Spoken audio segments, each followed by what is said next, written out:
tactical nuclears is still going to be the same thing, right? Well, no, it would be very different. A tactical nuclear weapon, a 10 or 15 kiloton nuclear weapon will do a mind-boggling amount of damage. But I don't believe that the amount of radiation that would be released could be anything close to what you would see if a nuclear power plant melted down. I could be wrong, but I believe that the Chernobyl meltdown released radiation on an order of magnitude beyond anything that Hiroshima or Nagasaki did. Sure, I thought that the fuel that they use in a nuclear power plant is like 5% of what they use in a nuclear bomb. It's 5% concentrated in terms of the of plutonium and the plutonium bombs, and what is it, 235 or 238? Maybe it's 230, whichever is the one that explodes most readily. But all of the other isotopes are still there. And in fact, most of the damage that's done from nuclear power plants melting down is not uranium damage. It's cesium and strontium, which are the breakdown products of uranium through the process of generating electricity. So it's kind of a different dynamic. This is a good question, Chris. I don't, I'm offering you an opinion, not an actual fact here. I mean, double check this. This is something we should get Kevin Camp on from Beyond Nuclear and just ask him, what's the difference between a low-yield nuclear weapon and a nuclear power plant going down? I suspect there's a huge difference, but I may be wrong. Chris, thank you for the call, and thanks for watching us on Facebook Live. We'll be back tomorrow, same time, same bat time, same bat channel. In the meantime, don't forget, democracy is not a spectator sport. Never was, never will be, wasn't planned that way. That's not where the word came from. It means rule by the people, demos. So get out there, get active, be part of those people who are ruling. Tag you're it. Have a great afternoon. We'll see you tomorrow. You've been listening to Thom Hartmann. For audio and video archives, visit ThomHartmann.com.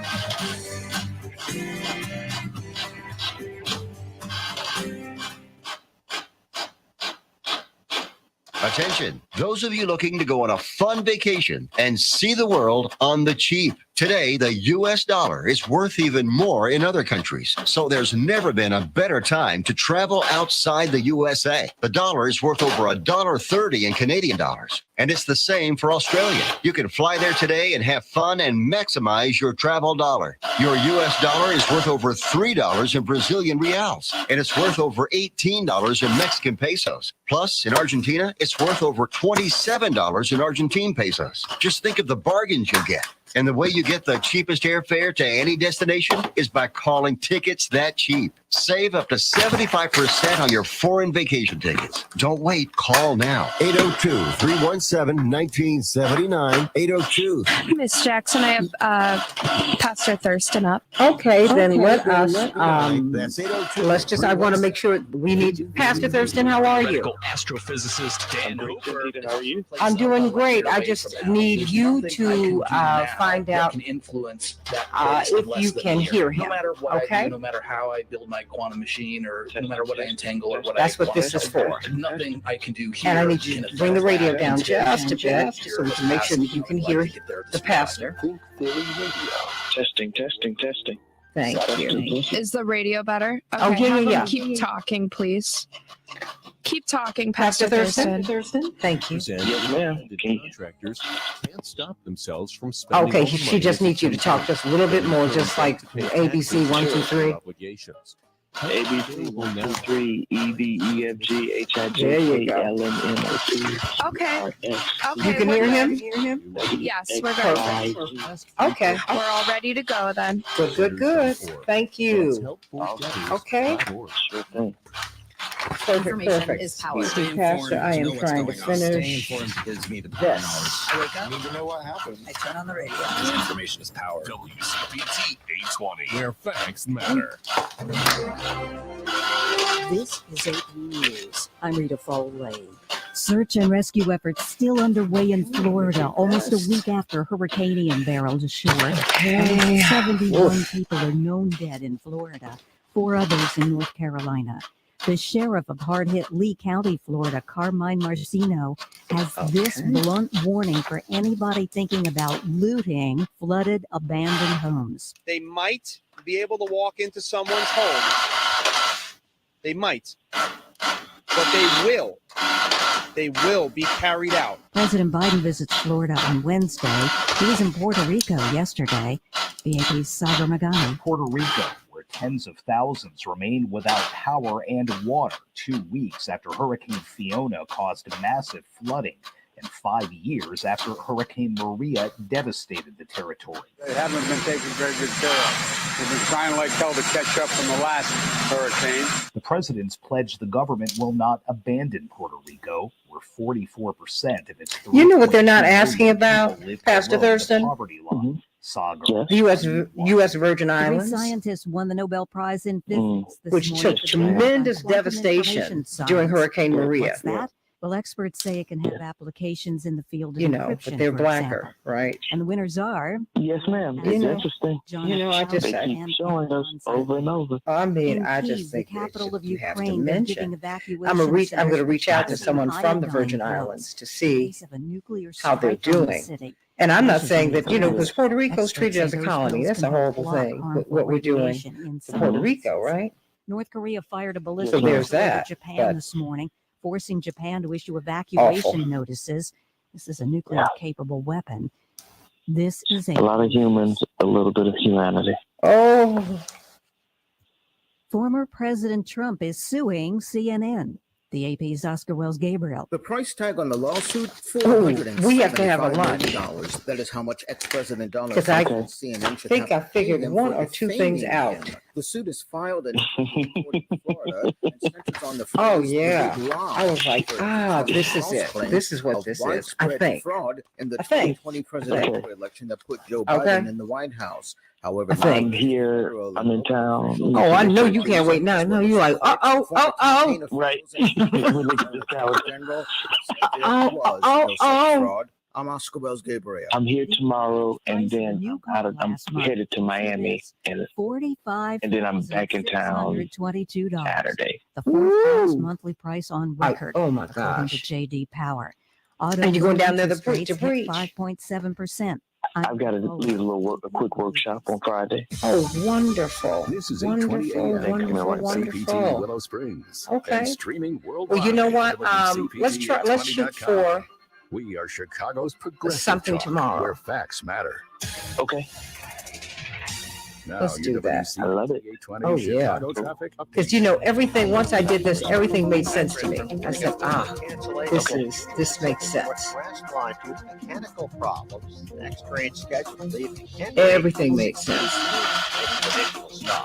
Everything makes sense. Southbound 394 traffic is heavy. Shore Road US 30 after crash. 557 has northbound delays. 167. Everything makes sense. Car on the ditch on the right Because side. it's just there's just too much here. That's everything's just up in all this chaos. Inbound line is 15 minutes. Outbound the ramp to the outbound scheme. It's just there's just so much chaos, and it's making people so uneasy, and that's a dangerous thing, to make people feel this insecure. You're the only voice of reason on the radio. Having listened to you every day, It's not right. always felt a little bit smarter. But until people decide, it's just, and you have to watch the media because, for example, they're not We have about a telling you. minute and 5 seconds, Ms. How Jackson. much time do we have? About a minute. Okay, thank you, to see thank you. fireworks. They would take me all over the city before. They're I not was a letting us teenager. know, And for so example, I that always felt like this was my Lula city. There are kids down who in live Brazil in the city who don't feel like they belong is here. leading, It's not for them. They don't have access to the field trips. or the Bolsonaro family by 5 trips that million I had votes. the luxury of. There are people in You the just think city that who it's would it's a just dead assume heat. that No, it kids ain't no that live dead in heat. Black and brown neighborhoods are just walled He's off. and have to leading kill him each by other. 5 really, that is how million people think in the votes. city, rather than they are our kids, 5 our million neighbors, votes. our families, and that's how we have to start 5 thinking about this. million. And that's why it's so hard to think these kids. So don't now there's your belong in runoff. this Mind space. you, with the crowded field, there's no question about that. Contributes to climate change. But Then it's they went like, after no, reproductive this ain't choice. quite. Allow And them even 30 as y'all keep trying to say, how much time? About 25 seconds. Thank you, dear. Thank you, dear. wasted no time. And I don't say in that in a doing justice. patronizing way. You listen to I don't want you to be offended by that. 820 because facts matter. This is WCPT We're going live. 20, All right. where facts matter. We can change the world, change the world, change the world. We can can change the world. We can change the world. Change the world. This is the Santita Jackson Show. War and hate to a place of love. It's not too late.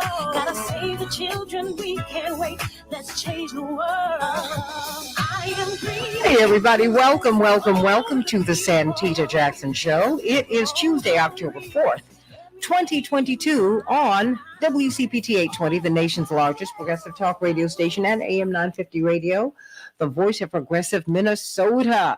I want you to meet us October 11th at Rainbow Push International Headquarters here in Chicago at 930 East 50th Street. 6 o'clock, we're going to have the showing of Greg Palast's new movie, and yes, he will be there with us. We're going to have a reception that begins at 5. You can get his book. You can talk to him, a nice meet and greet, get a little something to eat. It's going to be a great time that we're going to have on October 11th. So everything begins really around 5, but we're going to show his documentary, that vigilante that talks about the new schemes that are being employed to suppress the vote in Georgia. And they're happening.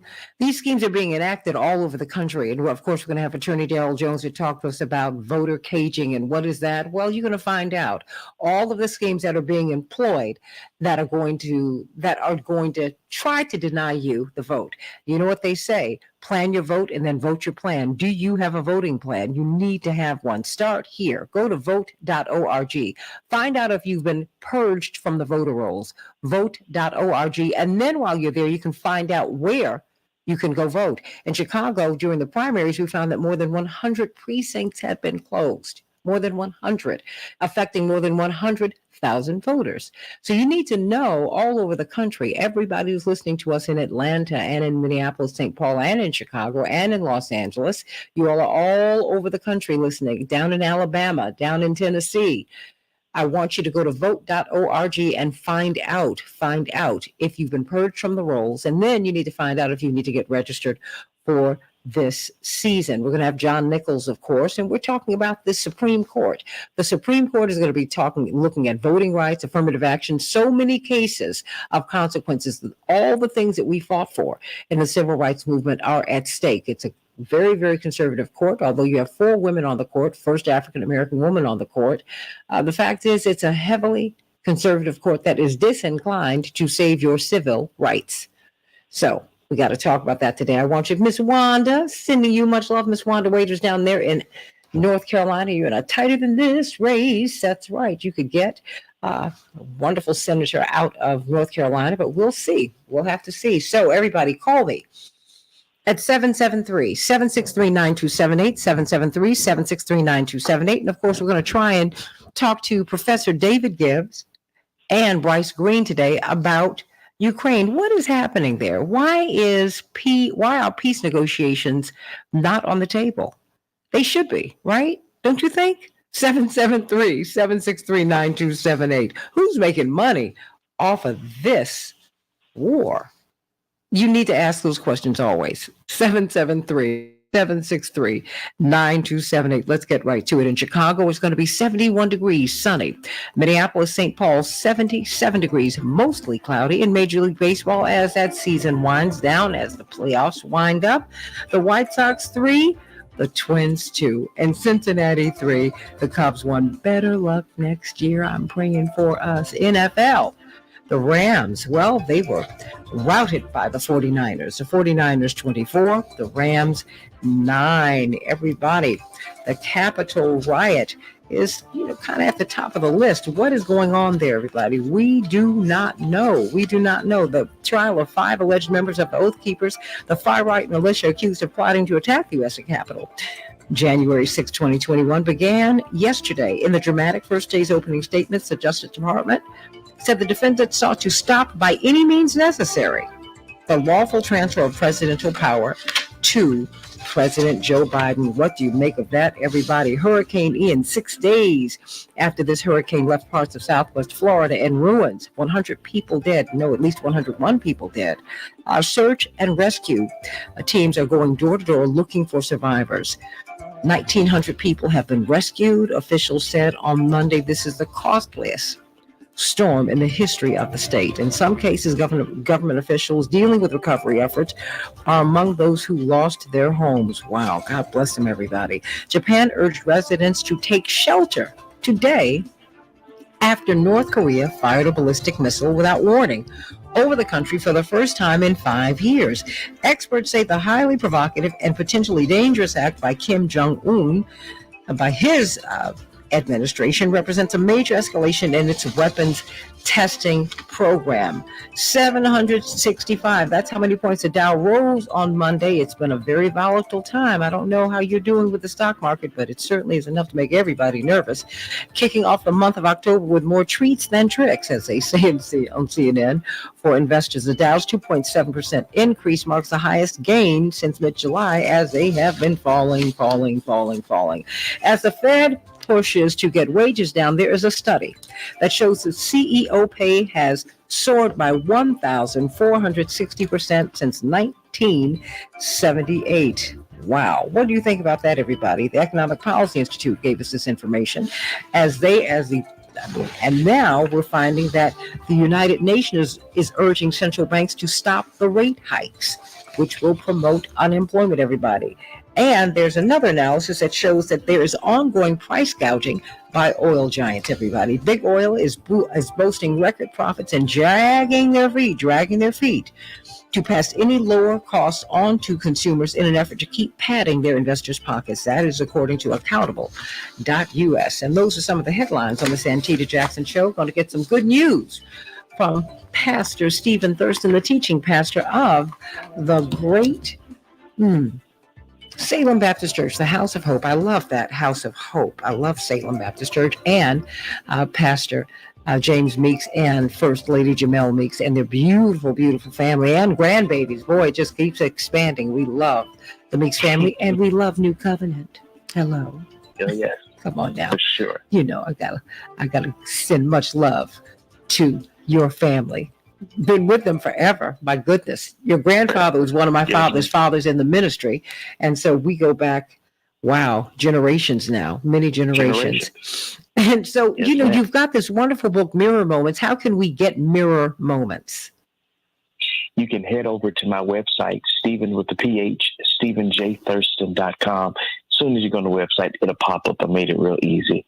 And you can click the link, and it'll take you right to the shopping cart. You'll be good to go. I love it. Hey, Mark. Hey, Vanderlei. Hey, Andre. Hey, Eric out there in L.A. getting up real early with us. And Mark getting up there in D.C. Love it. Andre's here in Chicago. Vanderlei, where are you? Are you in Venezuela? Where are you? Let me know where you are. Because I knew that you were from outside of the country. But we're all together. Jarvis down there in Greenville, South Carolina, my father's hometown. And my brother Jesse Jr. was born down there as well. Jesse, Johnny, and I were born when our parents were in school. So we were kind of like all over the place. I was born in Greensboro. Jesse was in Greenville. And Jonathan was born in Chicago, kicking off the Jacksons who were born here. Hey, what is some good news? All of this volatility makes everybody really, really, really nervous. But there still is good news in these crazy times. Yeah, there's good news. I want to focus in on the ladies today, Santita, and remind the ladies that your number isn't your value.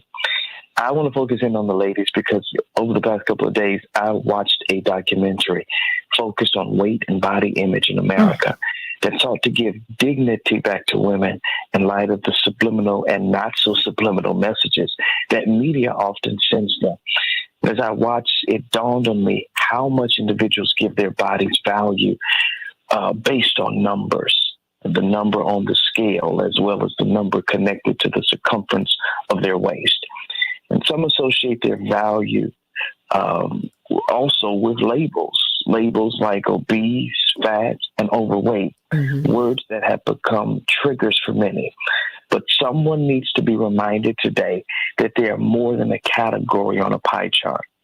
You're more than your body shape. Magazines tell you that you're shaped like a fruit, but the reality is that you're shaped by the experiences that have made you the amazing person that you are today. Your body may not be light, but instead you are shrouded with light. You may be soft where you've been told that you ought to be hard and toned, but it's in your softness that others feel comfortable in the midst of their problems. You might not have that thigh gap, but there's space between your arms for those that you love who seek shelter in times of pain. I'm just trying to remind someone that you're more than just a body. And you are the imprint you leave on the planet during your short life on Earth.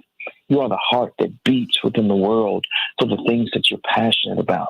You're the smile that radiates out of your eyes when you experience a moment of pure joy, and the serenity that pervades you when you are content. You are the words you exchange, the words you write down, the words you guard in your mind at all costs. You are the feelings that pass through you, exhilarate you, drive you, and guide you. You are the thoughts and the memories and unique set of DNA that set you apart from everyone else on this planet. You are special. You are needed. You were designed for a purpose. You have value that surpasses everything society and the media wants you to obsess over. You have value apart from how you look, how much you make, how many kids you have, or even if you have kids. You have value, unchanging, unequivocal, perfect value. So I want you to stop wasting time and energy and life in the pit of regret and despair as a result of media messages leading you to tell yourself, I should weigh less, or I should look slimmer, or I should be something that isn't me at this moment in time. Stop feeling the need to add a filter to your images before posting them to social media, because heaven forbid you look anything less than perfect online.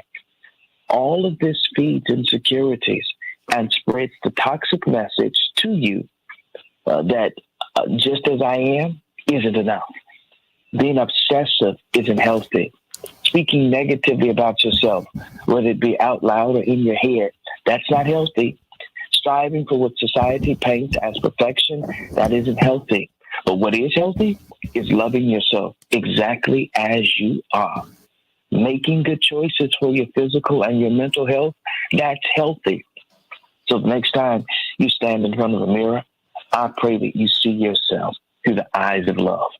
I pray that your obsessing and self-loathing would melt away faster than fat cells that come into contact with the liposuction tool. I pray that you look in the mirror today and tell yourself, I'm beautiful just the way I am. I pray that you begin to see your own value and recognize that your body has value, that it's actually beautiful as it is. I pray that you fully accept that at the end of the day, you are so much more than a body. Listen, our numbers aren't our value. That's the good word for the day. Oof. Amen. Nobody wants Big Mama to lose weight. Isn't that ironic? Everybody wants Big Mama. Give me that big hug. And Paula said, you ministered to her today. Paula Garcini Zipser. She said that. She said, I'm hearing you too, because you know, I've lost 200 pounds. So clearly I've had a struggle with weight, and I get it. I get it. But my father said he was always so encouraging. He said, I'd rather you have an overdeveloped brain than an overdeveloped behind. Ooh. I mean, he did so much to affirm me as a human being. And for that, I'm so grateful. Oh my gosh, just so much that he would, he would make sure that I would go to different events with him on his arm. I'm like, oh, Daddy. He's like, no, you are beautiful. Don't do that. Yes. Don't do that. Don't do that.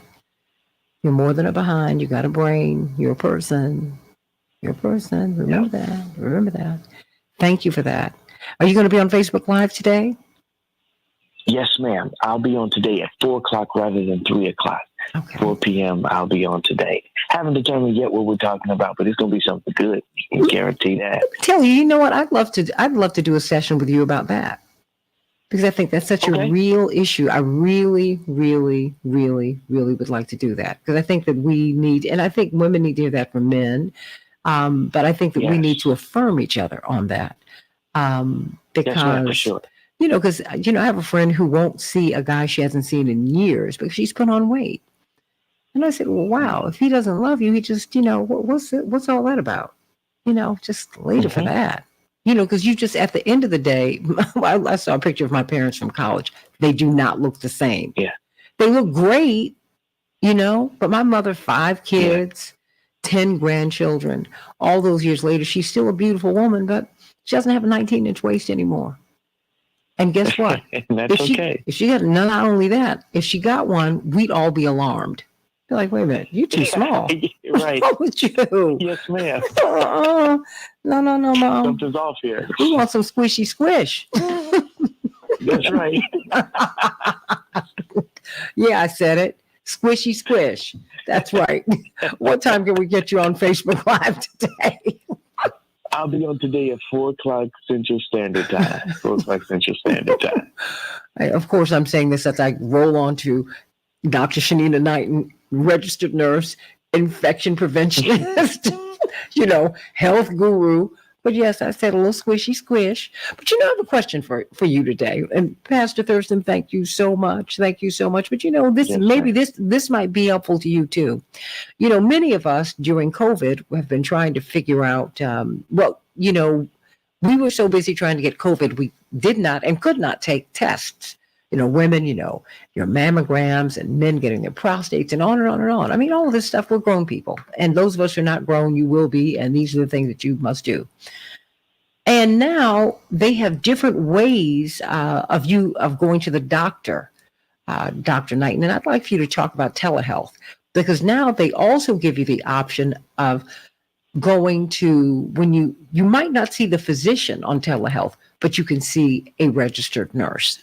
And I had an experience with a registered nurse yesterday, and she was fantastic. She was able to answer these detailed questions for me because I know what nurses do. When I'm when I've been in the hospital and when I've needed care, the most specific questions about my health, I could ask a nurse. Doctors consult with you to find out how to treat the patient, how the patient's doing. And then, you all work with each other to determine what you're going to do with the patient. What about telehealth? And what about if you're presented with the option of being with, say, a nurse as opposed to the physician? What should you do? Well, one of the most important things that I always emphasize to people is don't wait for it to become a problem in order for you to recognize that it is a problem. I always say this, that prevention is better than treatment, meaning that many of us, the thing is like we may, let's say, grieve the loss of our loved ones, the changed lives of our loved ones, meaning their quality of life as they experience a debilitating chronic condition. A chronic condition is something that stays with you for a long time, and it is a disease that alters some form of your life. And I'm bringing that up, Santita, because 60% of people in the United States have at least one chronic disease. They have at least one chronic condition. So with them having at least one chronic condition, that means that that's something that they may have to manage. Someone may say, oh, well, I just have back pain really bad. That's considered a chronic condition because you have it for a long duration and it doesn't go away. The goal is to address things before they get to that point. So when you understand, for example, that you're doing preventative care, such as your wellness checkups, getting labs drawn may tell you if you're at risk for diabetes. It may tell you if you're at risk for high blood pressure. It may tell you, if you're taking a lung test, if your breathing is a little bit different than what's considered to be the norm. I emphasize all of these things because, Santita, you're right. When the pandemic came about, that was my number one concern, is when it was like, oh, everyone stay home. I said stay home has different definitions for different people, and it's going to have different consequences for different people. And sure enough, that's what's manifesting now. As we continue to go right now at this moment into the winter and fall months, which Everyone knows that since May of 2022, I've been saying this fall and winter going to be bad because it's too much that's going to be amongst us. I've been saying it.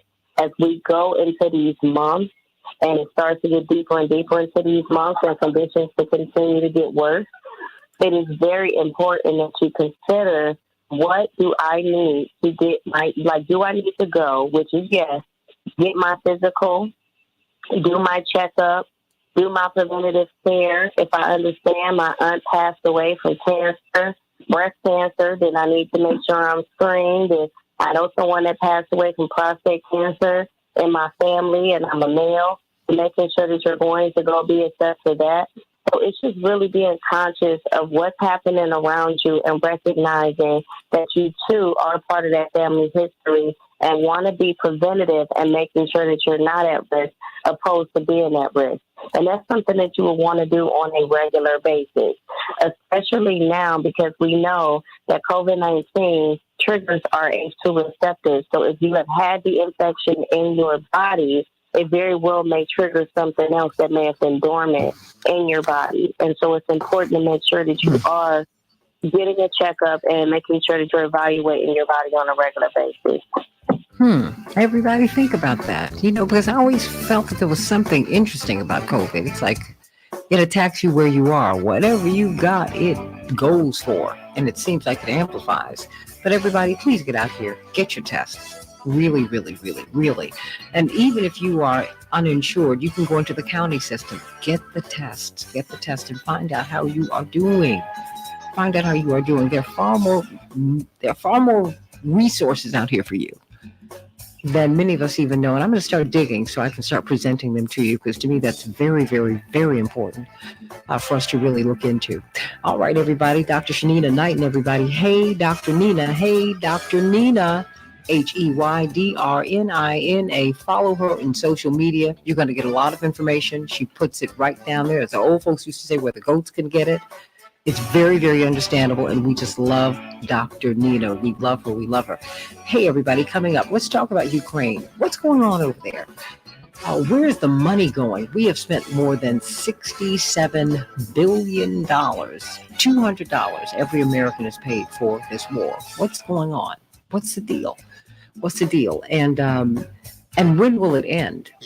Where are the peace negotiations?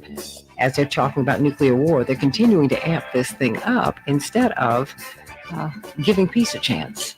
That's all I'm saying.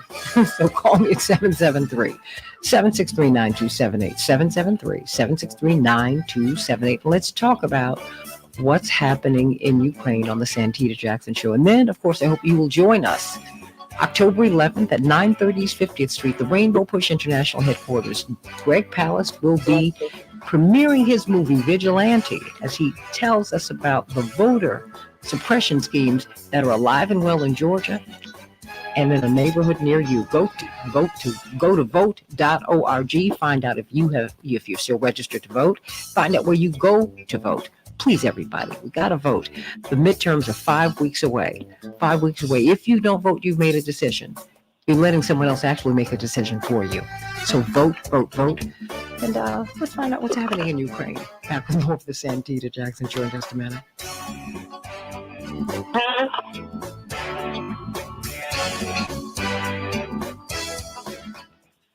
Listen to the Tom Hartman radio program every weekday from 11 to 2 right here on WCBT 820, where facts matter. Attention. Shanina? The current government mandate, U.S.-based insurers are now required to cover at-home COVID testing kits every month with no out-of-pocket fees to you. If you have a Madam Board insurance Operator, plan, can you you're bring this eligible to down receive just a little 8 bit? COVID-19 tests shipped to your home or business. What did you want me to bring down? Just the radio, because I was trying to talk to... Registration process. When completed, I was trying to... There you go. Thank you so much. We'll submit a claim to you. Is that better? Can you? Oh yes, that's great. Okay, that's my bad. I forgot to turn off A for your auto mix for your feedback. COVID-19 and its variants. All right. We have Miss Wells on, by the way. Time-sensitive tests by registering you and your family today. Visit testkitforfree.com to register from the comfort of your own home. That's testkitforfree.com to receive 8 COVID-19 tests shipped to you at no cost. Just visit testkitforfree.com today. Paid for by Tiero Health. You're listening to WCPT 820 because facts matter.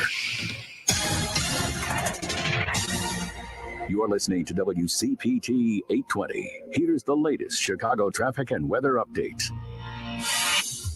In South Suburban Harvey and Phoenix, Halstead is blocked off between Vincennes and I saw that. I haven't seen this, Shakur. Seeing heavy traffic right now on the I think what's happening with them is very, very sad. Downtown Lake Street to Monroe. It's 32 minutes O'Hare to downtown. What you say? I think what's happening with them is very, very sad. The Eisenhower.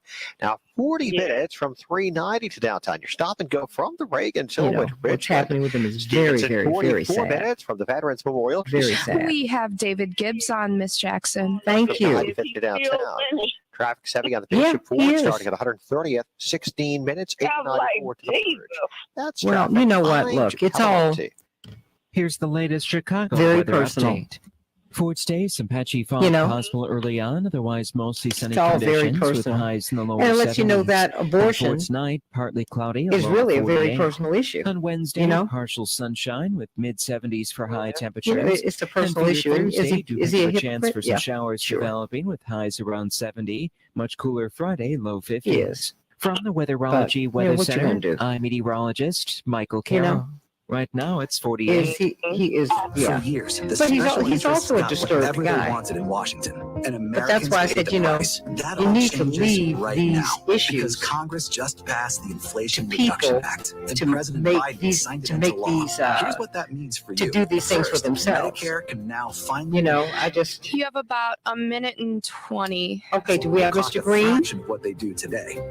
Working on it. Okay, These thank you so price much. gouging seniors are over. Second, it builds on the Affordable Care Act to lower health care premiums for 13 million Americans. And third, this bill includes the largest investment ever to take on climate change. Clean energy production will ramp up, dependence for fossil fuels will come way down, and new jobs will be created. The entire bill is paid for by making Yeah, but I've seen him this morning. I mean, and you know, his son appears to be very disturbed. Saving the planet for future generations. His son appears to be very disturbed. Paid for by House Majority Forward. This is Jonah Esposito and WC 30 seconds to support labor unions and I mean, the hardworking his middle son doesn't class. seem to We do it be with our monthly Union Strong very segments. well. Join me as I welcome respected labor leaders to my show and get their perspective on current Yeah, events, I local think- and I national think his politics, son. Have you and seen how his- labor unions are his more postings? relevant today than ever. Proudly sponsored by 15 265, IBEW Local 176. Finishing Chicago and roofers of Still working on Mr. Green. Okay, thank Learn you. more at WCPT820.com. Chicago's Going live. Stand by. CPT 820, where facts matter. Change the world, change the world. We can change the world, we can change the world, change the world. This is the Santita Jackson Show. War and hate to a place of love, it's not too late. Gotta save the children, we can't wait. Let's change the world. Hey, everybody. Welcome back to the Santita Jackson Show. Let's talk about Ukraine. I want to hear your thoughts. Call us at 773-763-9278. 773-763-9278. Will peace be on the table? That's a really, really, really big deal. Will peace be on the table as we hear talk about nuclear war, as we see that America has spent more than $67 billion, $200 per American has been spent on this war. I mean, why are we there? Who's making money from it? What is the end game? That's what I want to know. I want you to call me at 773-763-9278. At the top of the hour, we're going to be talking about the Supreme Court and voting rights, which is going to be, a case is going to be heard by the Supreme Court about voting rights? Will they continue to gut? Will they eliminate the Voting Rights Act, the crown jewel of the civil rights movement? What about affirmative action? All of these big cases, LGBTQ plus rights, are on the docket that will be heard by the most conservative court in generations. What's going to happen, everybody? We're going to talk about that with a tremendous panel. But first, and of course, John Nichols in the next hour. But now we've got to talk about Ukraine. But before we do, we've got to talk with Chapearl, our girl, about some great food. How you doing, Miss Chapearl? I'm great, Santita. Good morning, good morning, good morning. Yes, the celebrations by us. We are your one-stop party connection. And today we're actually cooking again. So we're in the kitchen and we're prepping for our weekly meals. So don't hesitate to give us a call at 708-526-4546, 708-526-4546. So we can do all of your food as well as also decor, custom sweet tables, as well as also treats and our balloon artists. So don't hesitate to give us a call at 708-526-4546. We look forward to serving you. Thank you so much, Santita. Absolutely. I'm so glad that so many of our morning stars and listeners are reaching out to you. And I know you should reach back and let us know just how great this food is. That's how great it is. Chapearl, of course, celebrations by us. He'll be joining us, of course, on next week, October 11th. Next week, October 11th, everybody. What about Greg Palast's new documentary, Vigilante, talking about you're going to be shocked when you see what they're doing to stop you from voting in Georgia, but it's happening all over the place. Remember, 50,000 GOP followers and really members of the GOP, well, they're going to be deployed across the 50 states and territories to observe you voting so they can stop they can stop all this voter theft, even though that is not what Democrats do. But, these people are playing games. All of them are. They just need to stop. David Gibbs, everybody, brilliant professor of history at University of Arizona, has written so much that has made, to me, a lot of sense about Ukraine, about the history of really how we got here. And I think that if you understand how we got here, it can help us to understand how we can get out. But we need to know how we got here. David Gibbs, it's wonderful to be with you, Professor Gibbs, once again. Talk to me. Where are we now with Ukraine? Because we hear a lot of discussions about the nuclear option being an option, which is frightening. We're seeing that we've spent more than $67 billion. That's $200 per American. That's unsettling. There's a lot going on here. Talk to us.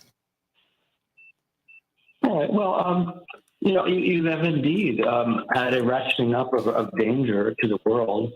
And we are at a point where there's a very significant risk of general nuclear war that can't be downplayed and it can't be ignored at this point. The specific events that are sort of leading to escalation is the Russians had significant setbacks on the battlefield. That's well known. They were pushed out of the sort of northeastern part of Ukraine, and they seem to be also taking some losses in the south as well. There's no doubt this is a significant setback to Russia, although they have done this mobilization, which will more than double the number of troops they have in Ukraine. And I suspect once they're deployed that, they'll start to regain the initiative. But there is a real risk here that if the Russians are facing anything that would be called a defeat, they would see that as a threat to their national security. And yes, there is a risk they could resort to nuclear weapons. The risk from their standpoint is that the United States is not just trying to push them out of Ukraine, but very openly is trying to defeat Russia in a more fundamental way. And, Biden himself has said he wants to remove Putin from power and put him on trial. Would do regime change effectively. There's a retired three-star general, a U.S. general, who wrote in a British newspaper, the Daily Telegraph, that may result in the breakup of Russia the same way the Soviet Union broke up. And from the Russian standpoint, they would see this as a threat to their national security and might resort to nuclear weapons, and that would be very possibly result in the end of the world. And so that is the risk we're facing right now. There has also been the explosion of the Nord Stream 2 pipelines, which I can go into in more detail if you'd like. Yes.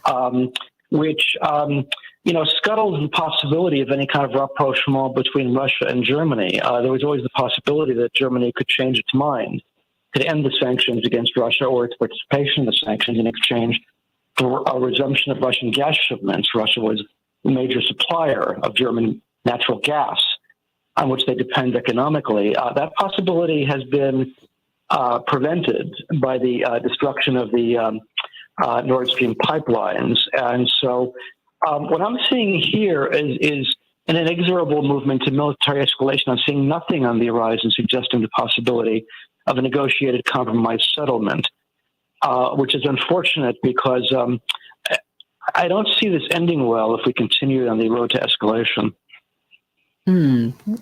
When you say the end of the world, what do you mean? Some people might say that sounds like hyperbole, but what does that mean?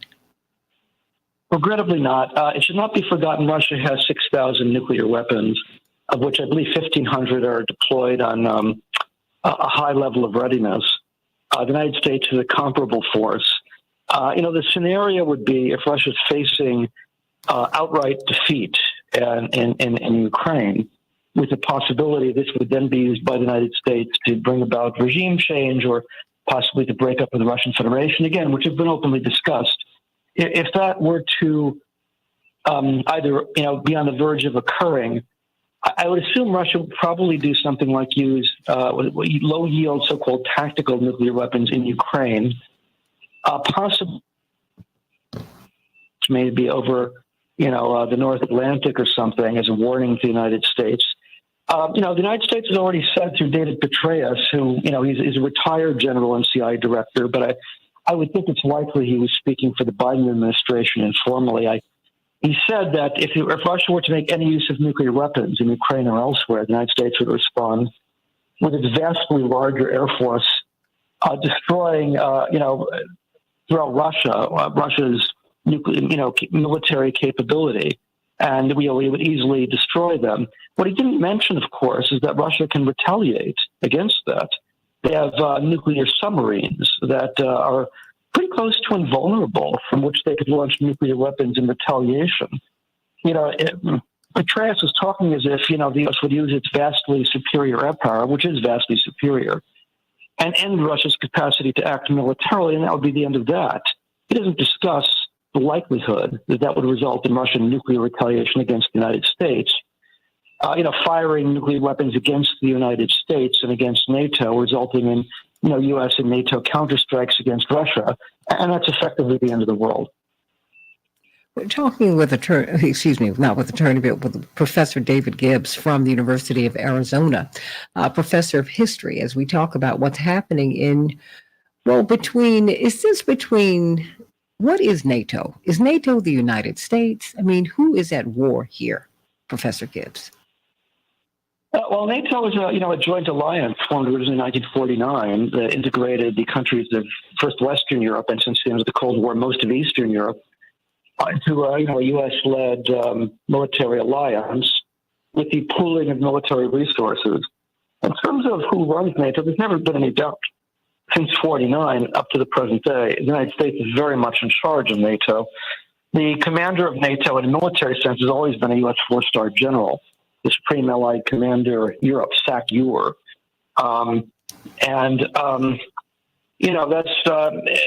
That's always been the way it's worked. And I think the way the Russians see this, and in this respect, they're no doubt seeing it accurately, is they're effectively in a proxy war with the United States through NATO. In fact, former CIA director Leon Panetta has said this is a proxy war, a NATO proxy war against Russia. So in a certain sense, the U.S. is already at war with Russia. I think the Russians do see it that way. It's not just Ukraine anymore, but the United States is pretty engaged. And the question is, how much further is that going to go? And how long does this go on before it leads to nuclear war? I fear we could be headed in that direction. That is certainly a possibility here. What do you think, everybody? Call us at 773-763-9278, 773-763-WCPT. Before I bring on Bryce Green, I always love engaging with you all because you're giving us a perspective that, quite frankly, we're not hearing. That I think we need to hear. A lot of information is missing from the conversation. What about the pipeline? The blowing up of the pipeline. Is the blowing up of the Nord Stream pipeline? Who was advantaged by that? I mean, many Americans do not know that business between Russia and the rest of Europe is still ongoing. Well, the Nord Stream pipelines, there were two of them. One built some time ago, another one recently built, Nord Stream 1 and Nord Stream 2. Nord Stream 2 was never operationalized because of the crisis over Ukraine. Nord Stream 1 has been supplying Germany with, I believe, 10% of its natural gas requirements. It, to a large extent, fuels German industry, and Germany is still one of the leading industrial countries of the world, the industrial center of Europe. And these have effectively been shut off now because of the sanctions. And, a short time ago, as everyone knows, they were detonated undersea, and possibly irreparably so. And the question is, who did it? And there's no question. I would take Russia off the table as a reasonable candidate because they had nothing to gain and everything to lose. This was a pipeline they jointly owned in the first place. And, they always gave them a lot of leverage over Europe, particularly over Germany, a key country, because if Germany starts, running out of fuel during the winter, which is likely, and they start industry, if they start having riots in the streets, a real possibility, they could change their mind and say, all right, we cry uncle. We're now going to end the sanctions against Russia in exchange for Russian gas. Russia was proposing that until a short time ago. And there was a possibility of that happening. It gave Russia a lot of leverage over Germany, which they could well have used to their advantage. Blowing up of the pipeline means that can't happen, and they lose all their leverage completely. So I can't imagine the possibility that Russia would have done this. And I think a reasonable person who knows anything about evidence would have to say Russia should virtually be taken off the table as a reasonable candidate for who did it. In terms of who else could have done it, well, it certainly would have been a country, not a small organization that required sophistication because it was underwater operation. I think there's a lot of evidence pointing to the United States and its allies because they did indeed have something to gain by this, and that it foreclosed the possibility that the alliance against Russia would split. Or at least it greatly reduces that possibility because Germany would have much less of an incentive now to end the sanctions against Russia. That did achieve a U.S. objective. And U.S. officials have said things that do at least hint at the possibility of guilt. Just the other day, Secretary of State Tony Blinken said the destruction of the pipelines was, I think he called it a tremendous opportunity to end Russia's influence over Europe. I think the word was tremendous opportunity. That is a remarkable way to describe, this act of destruction. And other U.S. officials, including Joseph Biden, have also in the past said things that do hint at the possibility that this was an American operation. There's no definitive proof yet, but one has to ask who benefits from this. And the party that benefits was the United States, and there's no way of getting around that. I should add Jeffrey Sachs, the very famous economist at Columbia University. I believe he's an economic advisor to the UN Secretary General. He was just yesterday on Bloomberg News, and he raised this issue that all over the world, and he speaks to economists all over the world, what he's hearing is that most people believe the United States did this. And he's even talked to journalists in the United States who said that, they suspect this was done by the United States, but they can't print it because, you're just not supposed to print things like that. And so I think this is something that really does need to be discussed. But in the atmosphere we have here, it seems it can't be discussed. Bryce Green, your response, because you are from Fairness and Accuracy in Reporting, and I do not feel that the reporting on much is fair and accurate. No, you're exactly right. I echo everything that Dr. Gibbs just said. the media environment is such that any suggestion that the United States might have been behind this is completely dismissed. It's completely dismissed. In fact, the Associated Press, just days after the explosion, ran a story. It was called how that Russian actors are spreading a, quote, baseless conspiracy theory about United States involvement in this attack. And as Dr. Gibbs said, the evidence points in that direction. So why is the Associated Press calling this a baseless conspiracy theory? Well, you know, I'm sure we've talked about it on the show before. It's only a conspiracy theory if the theory is that the United States government is involved, right? The idea that Russia did it by all rights would be considered a conspiracy theory. It's a theory about a conspiracy. We have no evidence yet. But on balance, all of the evidence is pointing to the U.S. involvement. And there's a few things I'd like to add to what Dr. Gibbs said about the evidence or the evidence dismissing Russia's involvement. Sources told the outlet called The Cradle that the Russians and Germans were actually in negotiations on the day of the explosion about both Nord Stream 1 and Nord Stream 2. And so the Russians weren't about to blow up their main piece of strategic leverage over the European countries. And like he said, who benefits? The U.S. has been saying for years, even under the Trump years, that the Nord Stream 2 pipeline could not move forward. Because part of what this war is about America's dominance over Europe, right? Even the Ukraine situation in 2014, a lot of that happened over the objections of the EU. And it seems to be that the goal is to keep Germany down and keep it subordinate to the U.S.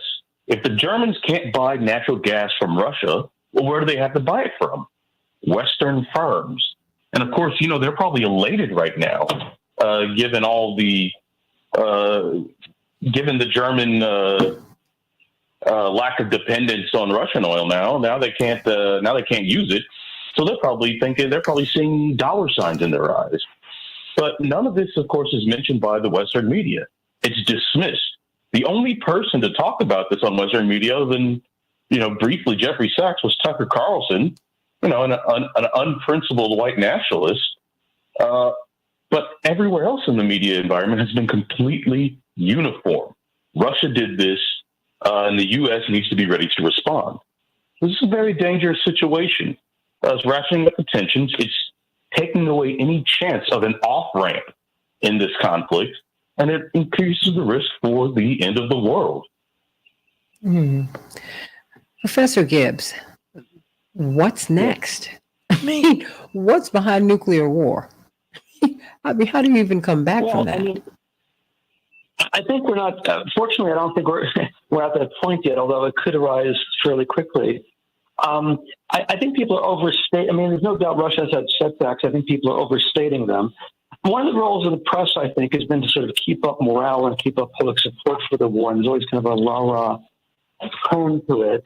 And we're seeing that here. And there's clearly some truth to it in that Russia has had setbacks, for sure. They've had some defeats. But, you know, they're down but not out. And as I said, you know, they're mobilizing 300,000 troops with some political difficulty, but they're doing it all the same. And I suspect when they deploy in the field, it probably will have an effect and very likely will change the situation on the ground. So it's not like Russia's defeated yet or anywhere near it. I should add, you know, there's always this tendency to think that, you know, Putin is on the verge of being overthrown. You know, it's wildly overstated here. In the first place, the principal objection to Putin has always been he's not hawkish enough. You know, even in the New York Times, they had an article that, you know, cited American officials are baffled that Russia hasn't so far destroyed Ukraine's infrastructure. British officials expressed the same thing. So clearly there are a lot of things Russia could do. But, you know, I looked at the Levada Center, and the Levada public opinion poll is considered among political scientists in the West the only reliable Russian opinion poll. It has a very hostile relationship with the Putin government. And, you know, they've always rated Putin as having exceptionally high approval ratings. He's been probably the most popular leader of any country in the world in the last 20 years. that hasn't really changed much. His most recent rating for September is 77% approval. That's down, I should add, that's down significantly from last month when it was 83%. So it's a 6% decline. And Levada attributed that to the setbacks they've been experiencing as well as the mobilization. 300,000 people have left Russia and so on.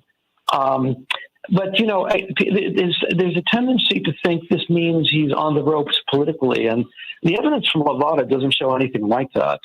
I think one of the things the Russian people are experiencing is there's mass distrust of the West based on hard-learned experiences from the 90s, based upon disastrous American economic programs aimed at privatizing Russia and the terrible effects they had on the lives of people in Russia. There's also, I think, an awareness of this sort of mass kind of almost hysterical Russophobia in the West, not just against Putin, but against all things Russian, against the people of Russia. Banning Dostoevsky, banning, Russian art and music, banning Russians from athletic competitions. All of this, I think, Solzhenitsyn. It's crazy. It is a bit strange, I'll have to say. The xenophobia here is extraordinary. One would like to think this is confined to places like, the Trumpian right, but not at all. Mm-hmm. This is pretty much across the political spectrum, this kind of xenophobia. Worst I've ever seen, actually. I think back on the War on Terror, when a lot of really disturbing anti-Muslim and anti-Arab sentiment expressed. But what I'm seeing here with Russia goes way beyond that. And the effect of this is that it does reinforce the feeling on the part of the Russian people that Putin would say, this is not a war against me, it's a war against all of us. And I think that, the Russian people, for the most part, with some exceptions, are inclined to see it that way. There is anti-war sentiment in Russia, but I think there's a tendency here to overstate that sentiment. And at the moment, at least, Putin's not facing any really serious threats to his power. Bryce Green, I have 1 minute left for you. Bryce? Right. Yeah, there's a tendency to, like Dr. Gibbs said, overestimate the ability of Russian oligarchs to overthrow Putin.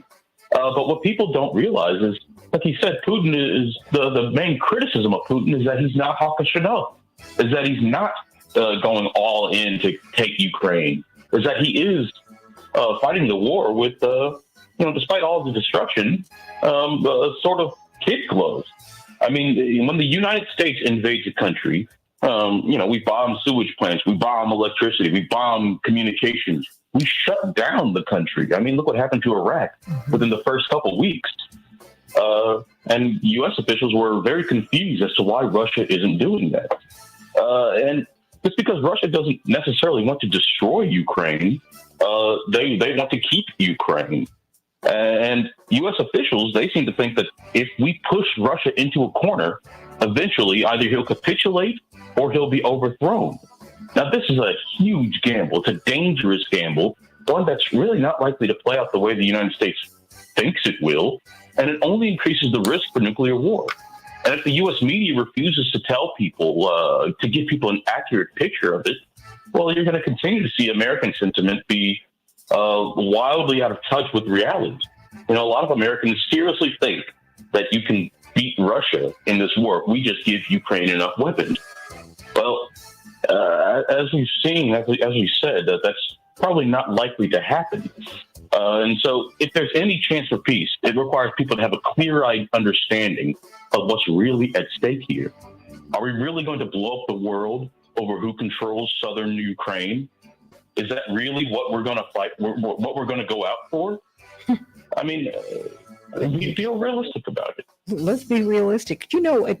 I'm really enjoying this conversation, and so is the audience. Would you, Professor Gibbs, Bryce Green, if you have time, could you come back tomorrow morning?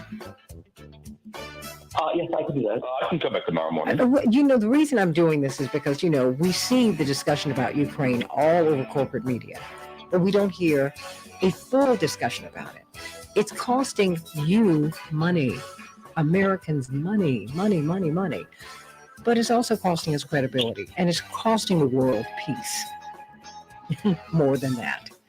So we're going to be talking about this with Professor, David Gibbs and Bryce Green tomorrow morning. Right now, let's talk about the vote, everybody. I want you to join us at Rainbow Push headquarters on October 11th at 5 o'clock. Meet up with Greg Palast at 6 o'clock. Going to show his movie, Vigilante, and show you how they are actively working to steal the vote by not allowing you to vote. Now, good morning, the Santita Jackson Show in just a minute.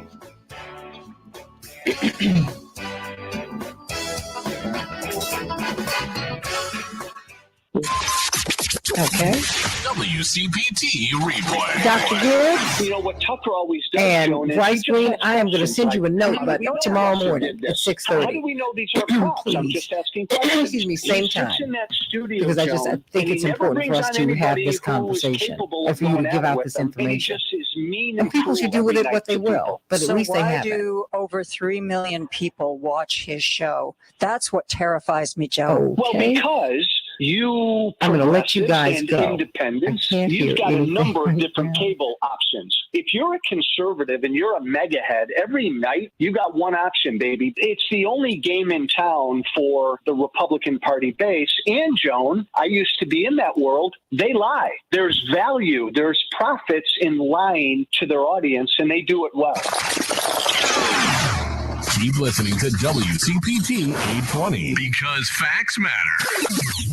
Hey, Whether it's Laura, the hey, news, Michael the traffic, T, the weather, or your and COVID-19 Robert, vaccinations, and Laura, it's and important to Jewel, stay and up to date. Anthony, sending you all Sponsored much by love this BioNTech morning. and Pfizer. I hope that you'll meet us over at Rainbow Push on Attorney Hoffler. October 11th. 71 people are dead It's in going to be, Florida. we're having a great time. It's a Others week in from North today. A week from Carolina. today. I'm Another hosting week this after with Hurricane Rick Ian Smith, battered the who hosts area. a show that We're goes still from looking 8 to for 10 anyone who may be on stranded on and flooded home. WCPT. The sheriff of Lee Greg County, Palast Florida, Carmine is Marcino, debuting says his, search teams giving the world have premiere of rescued this more new than 800 documentary in people in Atlanta this county. tomorrow That's night. huge. And he's going to 800 people have that the we were Chicago able to premiere touch at that were in Rainbow Push. desperate need of And help. we want you to go to the WCPT website so we can find out how many of you will be there. We're going to have some snacks and things like that. It's going to be a really, really wonderful evening.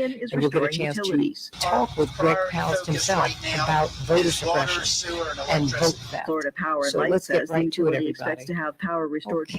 to 95% of its Get to service areas this. by the end of Friday. The storm washed away bridges and roads. At a news conference on Monday night, Governor DeSantis said the state is working on temporary bridges. More than 130 FDOT traps. We have Attorney Jones on and Attorney Hoffler, and we have about 2 minutes and 20 seconds. Okay, fantastic. If you could turn this radio down just a bit. And what I was saying was just give me, you don't have to write a paragraph. You can just say, give me the name, where they're from, and just have won a the Nobel quick Prize in blurb Physics. about what they American want to John talk F. about. Clauser, French. Just make it real easy on yourself. Because listening to them and trying to get them on the air is already hard enough. Of encryption, for example. Okay. Okay. All Trust right, me, no worries. I know how We that ran for is. an artificial intelligence Get bill of everybody right. rights. But It's a of course, call I to will have this action live for the read. But let me government say hello safeguard to digital Attorney and civil Hoffler rights and of Attorney officials. Jones. 6 How are killings in you? California may be the work of a serial fine. How killer, are you, say Santita? police. Great hearing your Most of the shootings voice. are in Stockton. Great hearing you, This is Attorney the Jones. Hey, good morning. Hi, how are you both? The U.S. is condemning We're gonna, this. you know what I want to do? I want to build this segment around what the Supreme Court's going to hear, which is voting rights. And suspend The fear is that they will further gut voting rights, and if we can look at it from there, because Ketanji Brown Jackson yesterday was her first full day, and officially, and I think we need to acknowledge that, and then we need to pivot into some of the big cases that they're going to see. Is that okay? Estimated 2,800-mile flight. It's the Okay. longest by any North Fantastic. Korean missile. I know I have though the the right North people to has talk about previously launched other potentially longer-range weapons Daryl. at How are high you? angles to avoid. Hey, neighboring good morning. How are you doing? I'm Charles Duladesma. Natalie Morales will be a correspondent for CBS News. She was with NBC for 20 years before going to the daytime show The Talk last year. It's produced by CBS. I'm Rita Foley, AP News.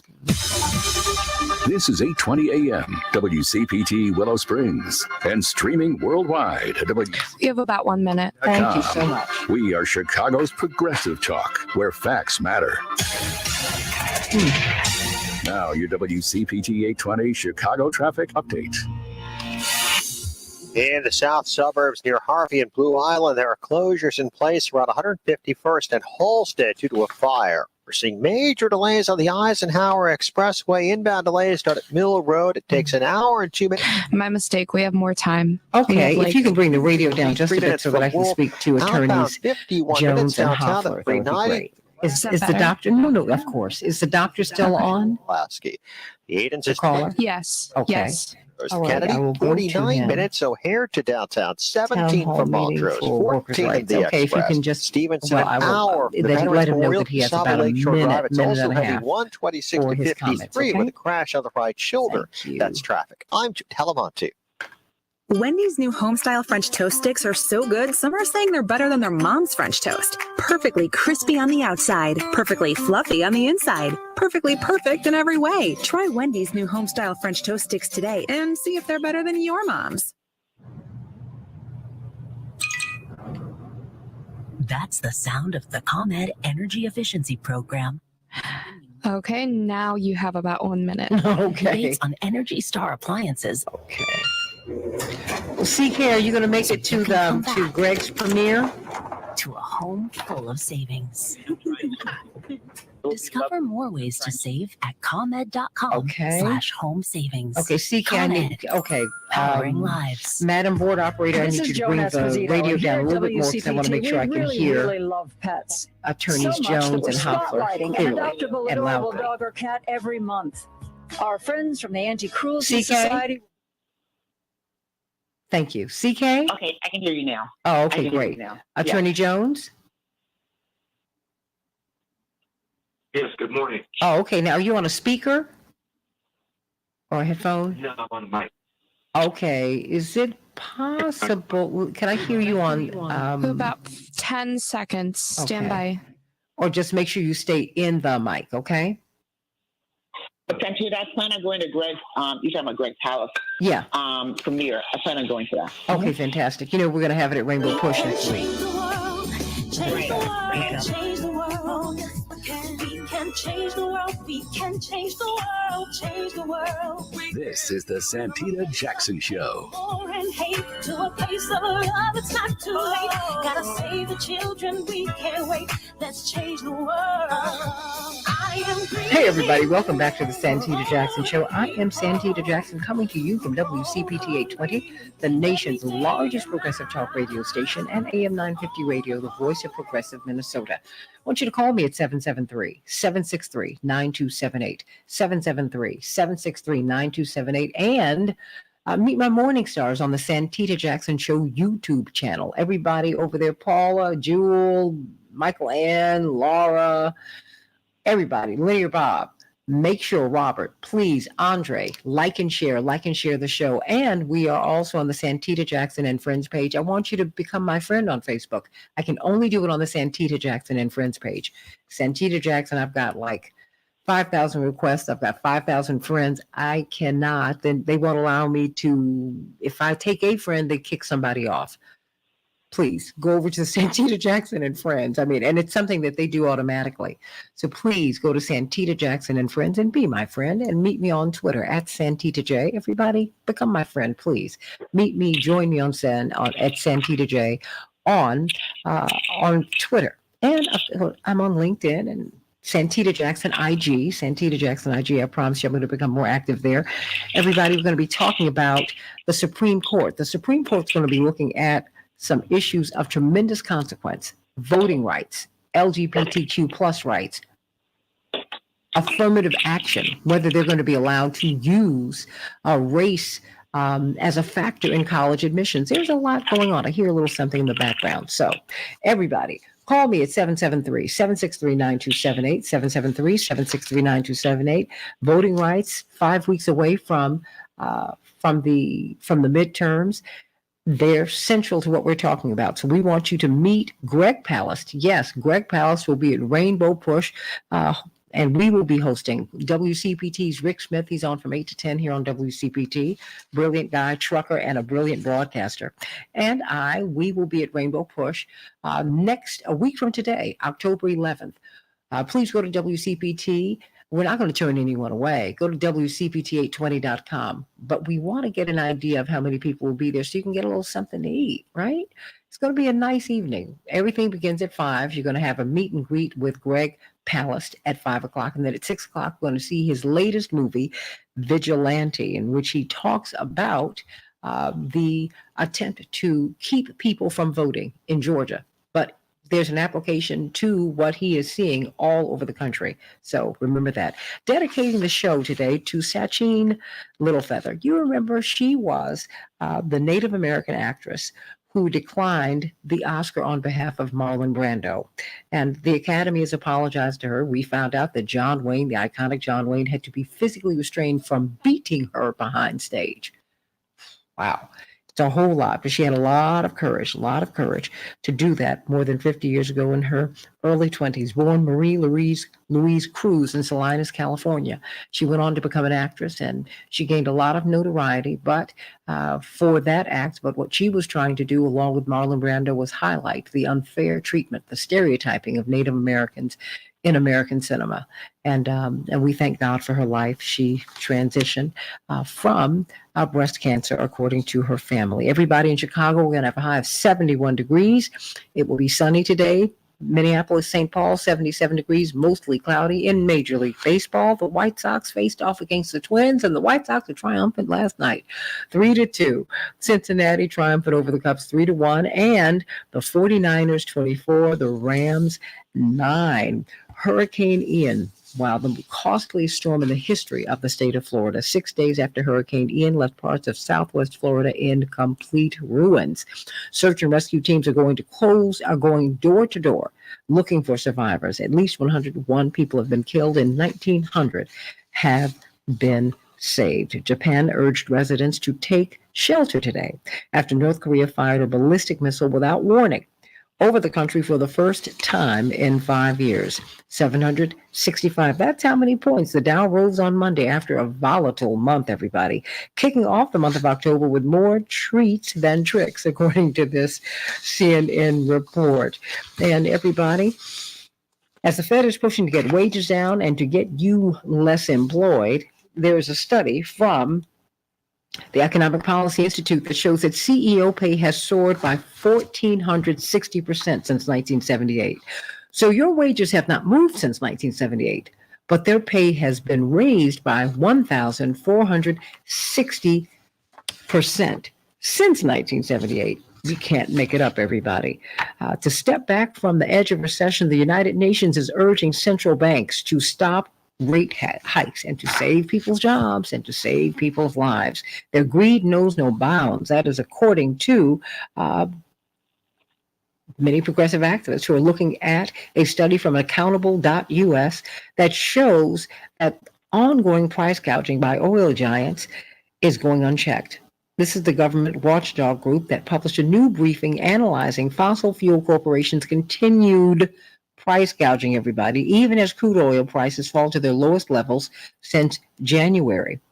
Prices are falling for gas, but not yours. What's going on, everybody? Those are the headlines. In the meantime, I want you to know we are still looking at financial freedom. I promise you I'm going to get David Hochberg on here so we can talk about why you should not be using your debit card. You need a credit card. You say, I don't have enough credit. I don't have good credit. I've had a bankruptcy. I need to build my credit, or I've just not been able to pay my bills on time. Well, Team Hochberg has got a solution for you. What about bankruptcies? What about high credit card debts? What about all of these things that are bedeviling more and more Americans? They can help you with a plan to come up out of debt, everybody. If you want to purchase a new home and you don't have credit, if you want to purchase a new home and you have a bankruptcy or some kind of financial challenge in your background, call Team Hochberg at 855-56-DAVID, 855-56-DAVID, or go to 56david.com and they can help you. The reason I want you to call them is because you will have a free consultation. Just tell them everything. They've seen it all, they've heard it all, and they've really helped a lot of people get up out of the financial cellar. According to another David, he posted a 5-star Google review after working with Team Hochberg. He said he and his wife make good money. But they had no way to pay off their credit card debt. They had $45,000 in credit card debt. Tom and Sonia had $100,000 in credit card debt. Both of these couples went to Team Hochberg, and guess what? They were able to team up with them and let Team Hochberg negotiate with the credit card companies and bring their payments down. Tom and Sonia, their credit card payments were reduced by more than $2,800 a month. $2,800 a month. And David and his wife, well, they were able to save more than $1,000 a month. That could be you. That could be you. Don't be embarrassed. Don't be embarrassed. Just go on and get on. Just make your life a little easier. Remember Rodney Allen Rippey? Make life a little easier. Call Team Hochberg and get on the road to financial freedom. 855-56-DAVID, 855-56-DAVID, or visit them at 56david.com. Oh, the Supreme Court. Boy, the Supremes are about to have a good time this term. They're going to be looking at Voting Rights Act, which they've got it, but they could do some more. They're going to be looking at affirmative action. Will race be a factor in college admissions? What about LGBTQ rights? And on and on and on. What about voting rights? The crown jewel of the civil rights movement. Gutted some years ago. Will it finally be really just taken apart with this new court? 4 women on the court. We've never had this many women on the court. Now we have an African-American woman on the court, Ketanji Brown Jackson, who started yesterday officially. But it's also the most conservative court that we've seen in generations, the most conservative. Will they surprise us?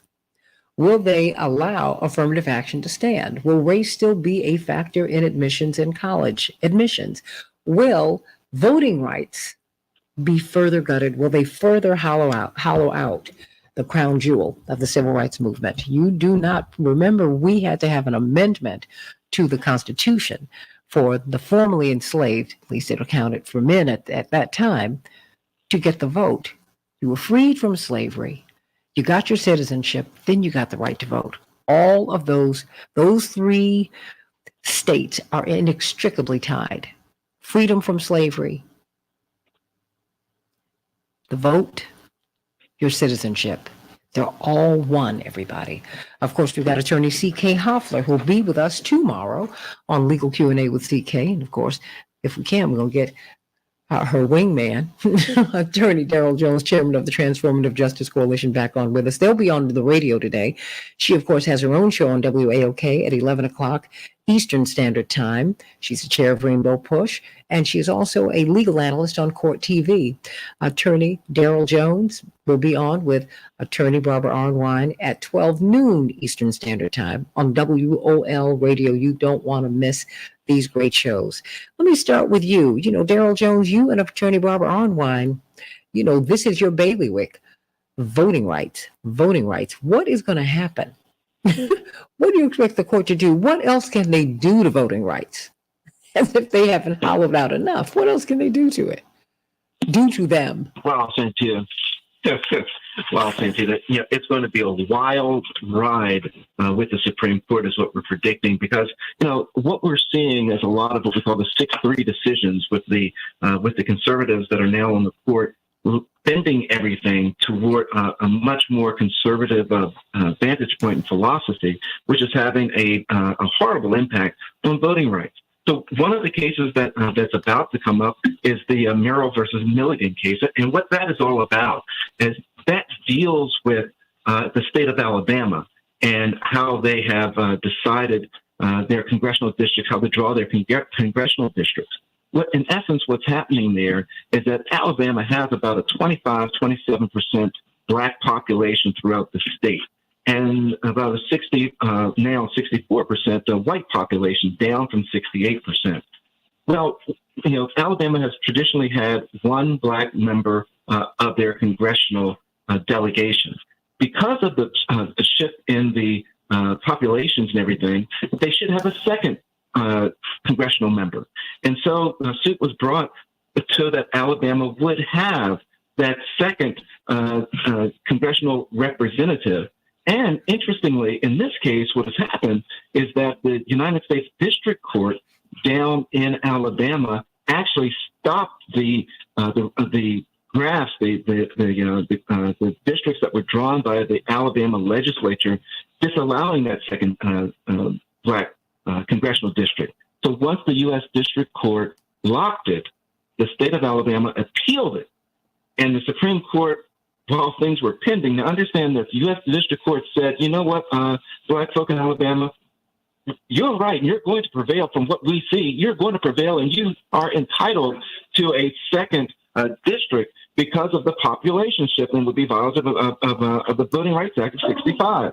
However, the Supreme Court said, you know, we're going to stop this from going into place. We are not going to let the U.S. District Court's decision saying that this was unconstitutional and against your voting rights for the black population in Alabama. We're going to put a stopgap measure in it. We're not going to permit the U.S. District Court to stop that unfair gerrymandered district from going into place. So now what's happening is that this full case is coming up to the Supreme Court. Interesting, Santita, by the Supreme Court taking that initial step and saying that we're not going to correct the measures that the U.S. District Court found to be wrong and unconstitutional, it's going to permit the election in Alabama, the midterm election, to go through with these gerrymandered unconstitutional districts. So now the question to the Supreme Court is going to be whether or not these districts are, in fact, violative of the Voting Rights Act of '65. So it's going to be an incredible case that's going on there. Similarly, in North Carolina, we have the Moore versus Harper case. This is an incredible case because what the Supreme Court is dealing with in Moore versus Harper in North Carolina is determining whether or not the Supreme Court of North Carolina, the state Supreme Court of North Carolina, can get involved in correcting gerrymandered maps out of that state. You know, in essence, the court is trying to, they call it the independent state legislature theory. In essence, what that is that it's saying whatever the state legislature decides to do when it's drawing district lines as to where people are running and should be voting, the courts can't touch it. It's all up to that state legislature to make that determination without interference from any court, federal or state court. No interference. So that's going to be an incredible case that's also being argued before the Supreme Court as we speak. And it becomes really significant for everyone, for every state, because what happens is that it gives complete exclusive control to every state legislature across the country to draw the lines as to where people cast their ballots and for whom. So those are two just incredible cases that are there, and there are others, and I know that CK wants to jump in, so I'll take a break. I don't even know what to say. I don't know what else the Supreme Court can do to the Voting Rights Act. CK, I mean, what else can they do? They gutted Section 5. What else can they do? Well, you know, Santita, what else can they do? They can gut it entirely. That's what they can do. We know that in 2013, with the Shelby County versus Holder Act, this is just case, and this is just by way of history. That is how the U.S. Supreme Court gutted the Voting Rights Act in pertinent part. And the reason why I say that is because prior to that opinion, and for those of you who have not read the dissenting opinion by the late Justice Ruth Bader Ginsburg, you need to read it, because that in and of itself is the education on voting rights in this country and how we got to this point. Prior to that opinion, there were protections against discrimination. You know, some of the things that Daryl brilliantly summarized, some of the issues before the U.S. Supreme Court, some of the things that we are seeing right now in terms of voter suppression are a direct result of that opinion, in my humble opinion. What do I mean by that? After Shelby County versus Holder, the states were allowed to, in any way, shape, or form, regulate and determine what happens with elections without the federal oversight in the way that it had been. So when we have these voter suppressive laws that are passed state by state, it's because those protections that existed, and by the way, the voter suppressive laws primarily target and disadvantage Black and brown communities. They also disadvantage other communities, but primarily Black and brown communities. And those were some of the protections that existed prior to Shelby County versus Holder. But it's not, they didn't get the entire Voting Rights Act. But that could happen with this 6-3 very conservative majority that overturned its own opinion in Roe versus Wade. We got to really understand what that means. That's an amazing thing in terms of a court overturning its own precedent. That's something that we haven't seen in a long time. We certainly didn't want to see it with Roe versus Wade. They could completely gut the Voting Rights Act, Santita. Completely. We think things are difficult and bad now. They could be worse in terms of voting rights. And that's what I'm afraid of. That's what we could see. And that's what the conservative forces are banking on, because now they have 6 justices that are aligned straight and narrow, and that would say, yeah, we need to tighten this up. And by tightening up, disenfranchise, divest the power from the people and put it in the hands of the states to further suppress people's right to vote. So there's a whole lot that they could do in terms of voting rights, and that would be more devastating for this country, especially for Black folk and brown folk and those who, and young people, and Asian voters, Latino voters. It would be devastating, because all that has been gained since the passage of the Voting Rights Act would be lost. But there are a lot of forces countering that. I don't want people to feel so depressed about that, because we have a lot to feel concerned about, because there's always solutions, and there's always a fight, and there are many people fighting that fight. And I just want to do a shout out to Greg Palast for what he's doing to bring to the attention of not just the United States, not just Georgia, but the world, about the inequities and the problems with voter suppression, particularly in Georgia, where we see it most vividly, where I live. Amen, amen, amen. Everybody, I want you to call us at 773-763-9278. We're going to be bringing John Nichols on. Of course, he's on typically every Tuesday at 7:30 to talk about not only this, but to talk about what's happening. Attorney C.K. Hoffler, former president of the National Bar Association, the largest and oldest Black bar association in the world, legal analyst on Court TV. Of course, she hosts her own show. Check her out today on WAOK at 10 o'clock Central Standard Time, 11 o'clock Eastern Standard Time. We need to talk about these issues. We really, really need to talk about these issues, because Attorney Darrell Jones, it's the vote. It's the vote, but it's also affirmative action. It's getting you into college. I mean, we have a lot of things that are on the table. LGBTQ rights are on the table. And we don't know where they're going to go. We think we know where they're going to go. We suspect we have our suspicions. What will life look like in a world in which you have reduced access to the vote? What will the world look like when lesbian and gay and trans brothers and sisters have fewer rights? What will the world look like when race is no longer a consideration in admission to college, but you still have legacy? That is, if your mom or your daddy went to a school, if they give enough money, then you can go to the school. That's still there. They're never going to eliminate that. So let's talk about this. I want you to call us at 773-763-9278 and continue to like and share the show. 773-763-9278. Hope that you will be meeting us October 11th, a week from today. Starting at 5 o'clock, we're going to have a meet and greet at Rainbow Push with Greg Palast. Yes, Greg Palast, Rick Smith and I from WCPT are going to be hosting him at 930 East 50th Street.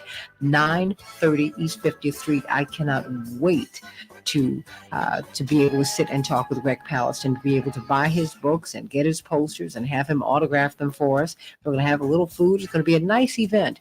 And then we're going to sit down and watch Vigilante as he systematically takes you through the efforts, really, and the laws that enable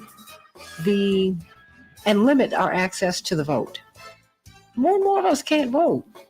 And do you have a voting plan? You got to have a plan, and then you got to vote your plan.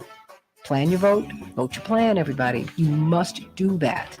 We're talking with two of the best experts in the world about this, about how we can protect our vote, how we can protect ourselves.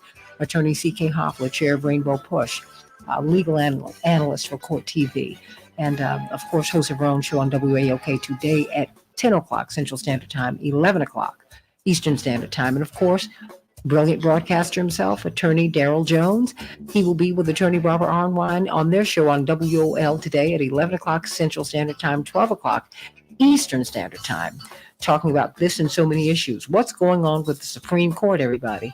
They are in full effect, and they are going to rock the house in this term. You just watch. Back with more of the Santita Jackson Show in just a minute.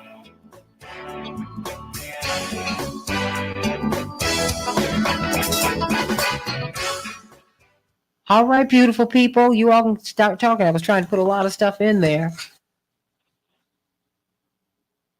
CK? Attorney Daryl Jones? I'm here. Oh, okay. Santita, I'll have you on mute for just 1 second, okay? Okay, no worries. Of course, I'm always checking. Okay. Attorney Daryl Jones?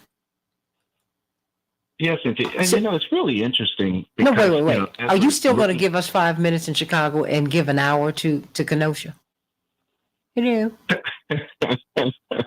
There'll be more time in Chicago and less time in Kenosha. Kenosha's a brief one. Chicago's a full-fledged stop on our 10 million more Black voters tour. So when are you going to be in Chicago? Chicago? When are you going to be in Chicago? The 10th. When? The 10th. We'll be there on the 10th. Oh, so you're just going to miss Greg Palast. Oh. Yeah, that's why I was listening to all the Greg Palast stuff, and would love to be there because I had the opportunity to talk to Greg and be around Greg, and he's just phenomenal. And I just know that event was just going to be off the chain. That you won't be here. You're going to be, but that's all right. It'll close in more than 100 precincts here, and you're going to be in Kenosha. But what were you saying? I was like, are you We have for real? John Nichols on, Miss Jackson. Thank you. I said, is he for real? Thank you so much, Madam Board Operator. I was like, is he serious? You're going to split time between Kenosha and Chicago? It's on the way from Milwaukee. Don't even try it. Just be quiet. I'm done. Like, I'd say I'd bring you some oxtails from Shapiro, but that wouldn't be right. First of all, you're not going to eat any oxtails. You know you don't eat that. Be quiet. Just hush. You don't look like you eat any of that. Well, don't worry. I'll eat them for you. Yes. You don't eat oxtails? No. Really? Oh, no. You know he doesn't. You know he eats grass and air like Dick Gregory. Wait a minute. And John Nichols, who's as slim as a reed. Mm-hmm. Hi, John. Hello, dear. I think I'm going to avoid the oxtail.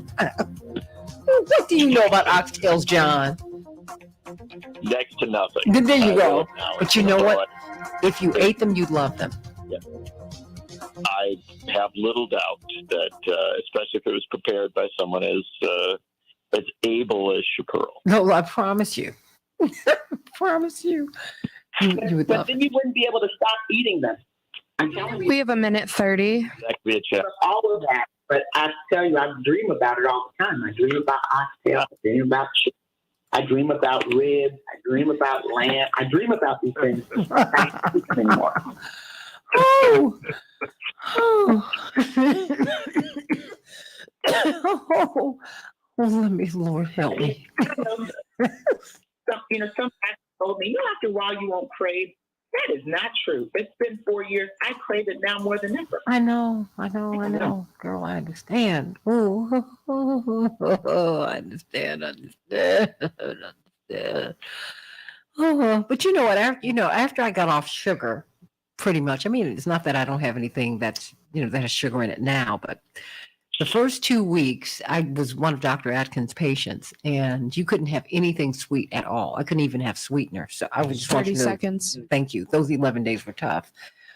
But, your body does reset. It really, really does. So, but, it does. It does. But It does. I still crave. I want it. It does reset. It's great for you, et cetera, et cetera. It's wonderful. You take charge. But I'm just telling you, I still crave. We're going live. Stand by. Stand by. I want it. We can change the world, change the world, change the world.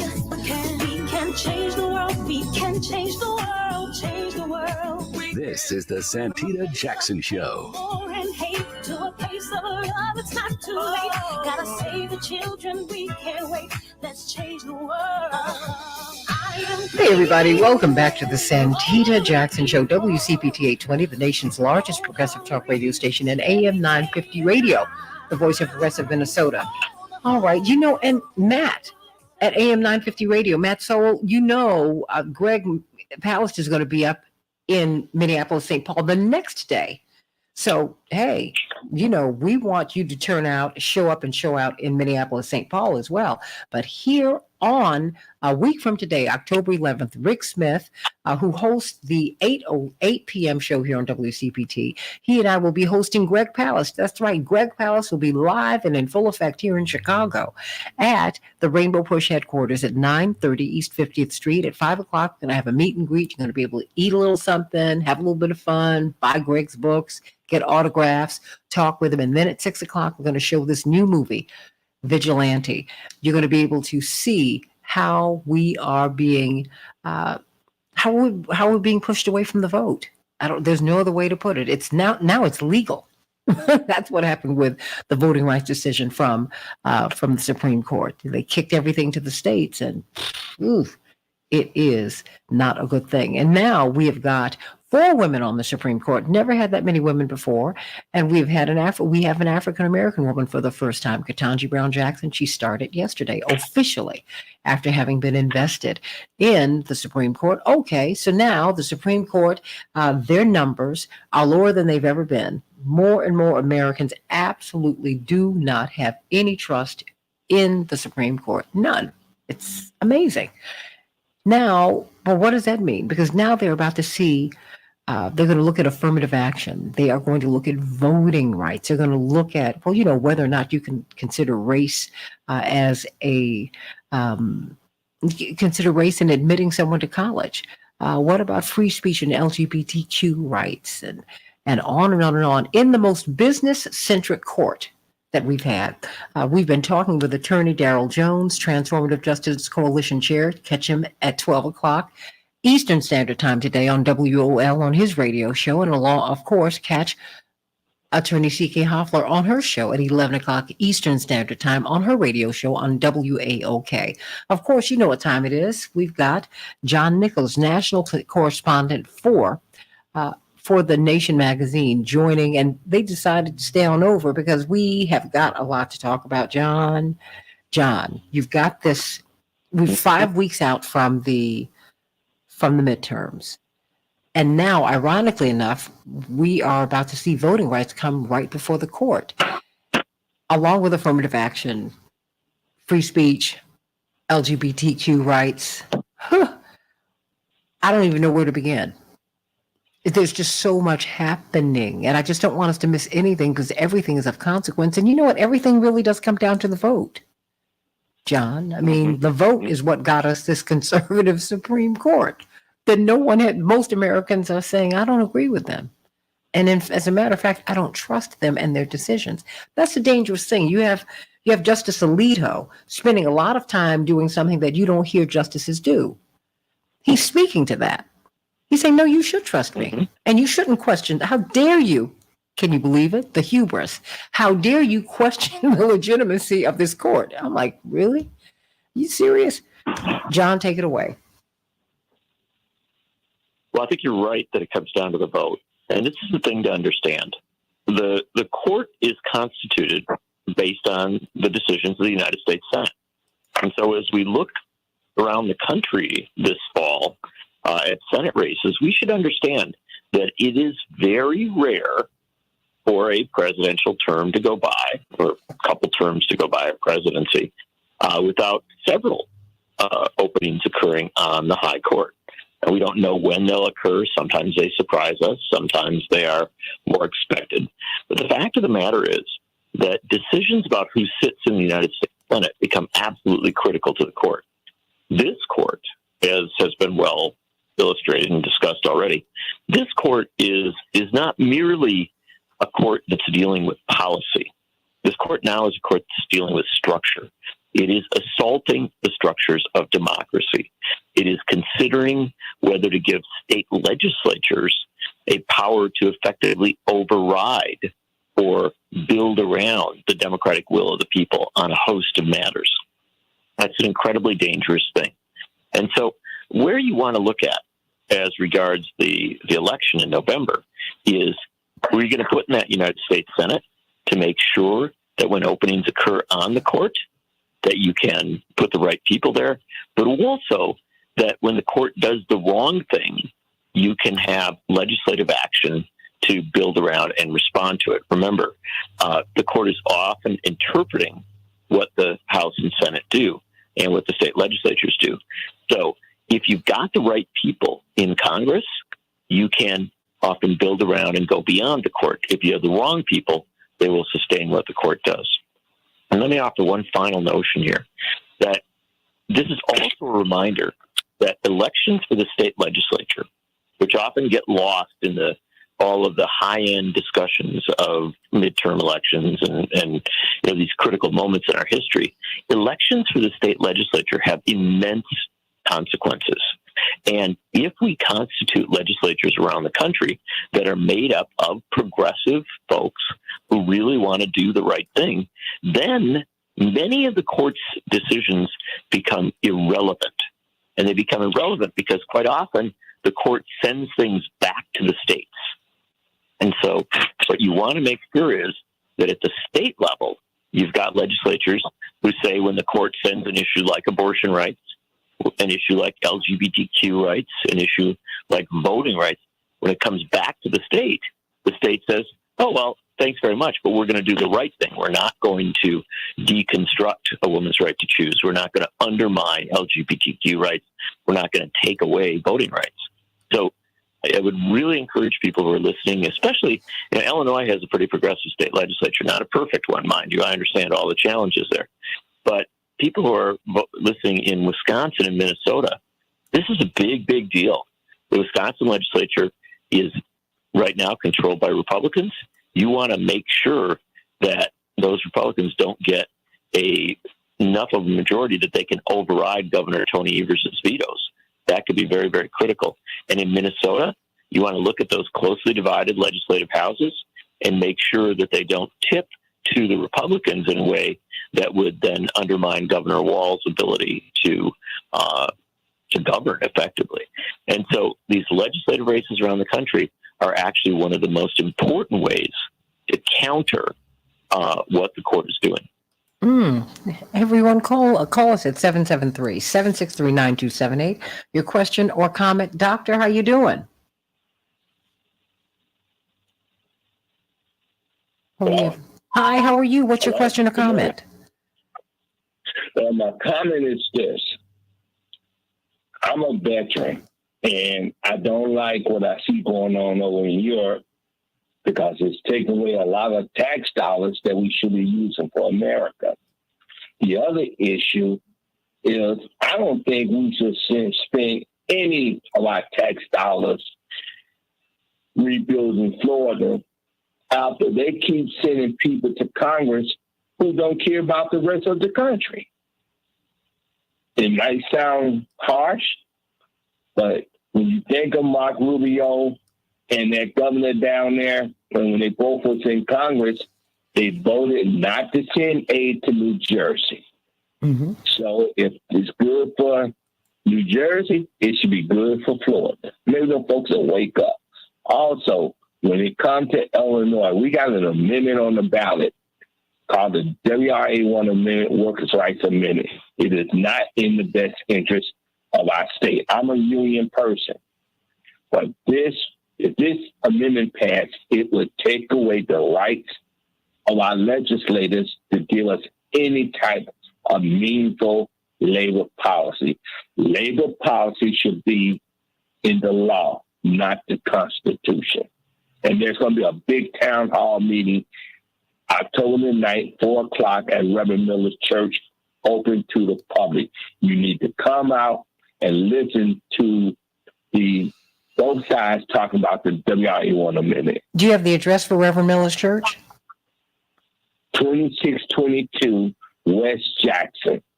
Be there. You should show up by what time? 3:30. It should be jam-packed.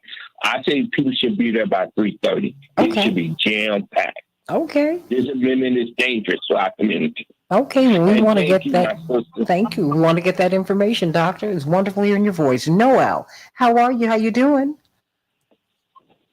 Good morning, Miss Jackson. How you doing? Wonderful hearing your voice always. What's on your mind? Okay, why isn't legacy admission before the court?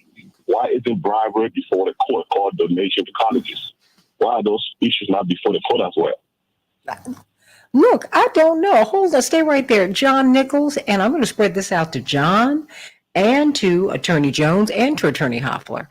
We're always debating affirmative action. I've even had some of my friends, and I know you've had this experience, CK. I know you've had this experience, Daryl, where your white friends, and they're your friends, they'll make some snide remark about you being at an affirmative action admission, right?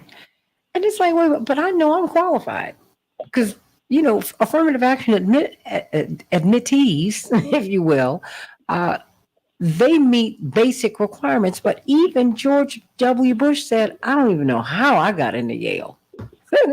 I'm still trying to figure that out.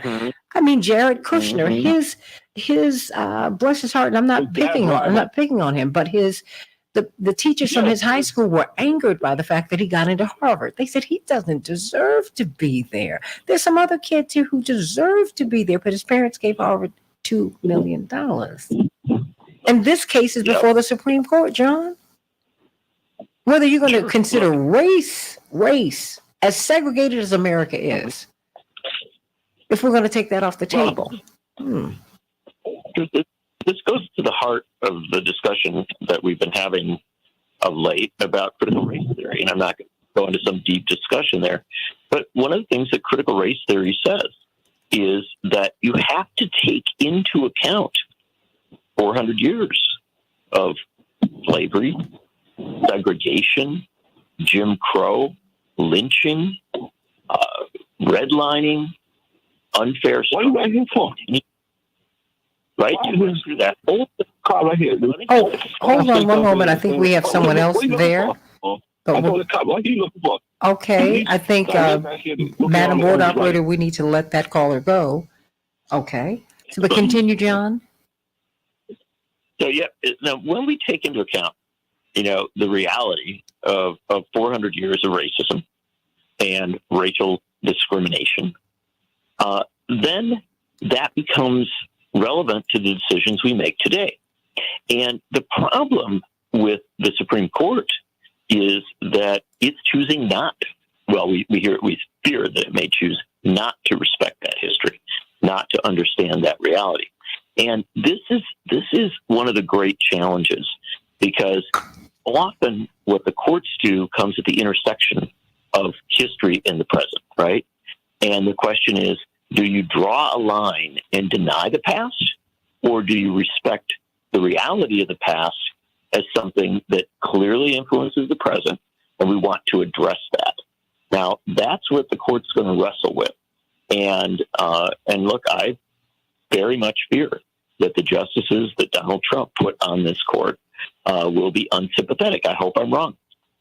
And one of the things that I would also suggest in this regard is that as we look at the courts, what we're clearly seeing here is a court that appears to be desirous to undo all sorts of precedents and undo all sorts of actions the court has taken in the past. Wait a minute, that they've established. How bizarre is that? Right. I know they're undoing things that some of them have actually supported. But the most important thing to understand is that this is the dangerous territory, because they've gone after abortion rights. There's a fear they'll go after LGBTQ rights. There is this reality that they may well go after affirmative action. And we should understand that it will not stop there. It's clear that Samuel Alito wants to undo labor rights completely.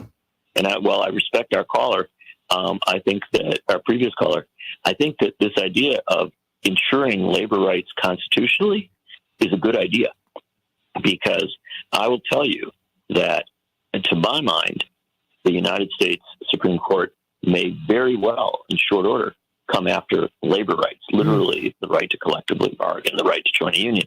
And so we put this all in perspective. But I would close off just by emphasizing that assault on affirmative action is especially devastating. Why? Because as we well know that even now in our universities, we have, disproportional numbers of white kids, and I'm glad that they've gotten in. That's all great. But there are still many universities across this country that don't have a representative mix. They don't give us a real reflection of society. And that is a problem, obviously, for society going forward, because we're not giving fair and adequate training to everyone. But it also detracts from education itself.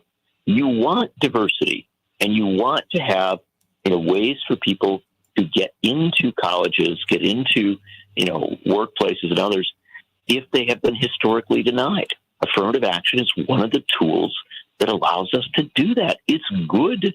It's good for the workplace. It's good for the school. It is good for society. And the only way that you would deny that, the only way that you would imagine that is not the case, is if you would close your mind to our history, to the reality of where we've been, and say, oh, well, the past doesn't matter. We only look at the present.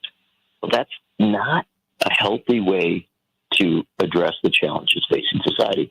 So I'm very worried about the court. I'm worried about it, all these issues, but I think affirmative action is an especially critical one for this session. You've just put your sons, one son is on his way to college, another son is in college, and they'll both be playing one plays Division I football, and the other is going to be playing Division I football at the highest level. They will be on track to become pro football players. Big. That's a big deal. And you see how aggressively these Black athletes, these athletes people of color, how aggressively they are recruited, ZK, to get them into the school, because we want to win. But they don't do that with Black students who are, the academicians, right? Mm-hmm. I mean, John, they don't. Well, they do, and they do and they don't. CK, what would a world without affirmative action for college admissions, what would that look like?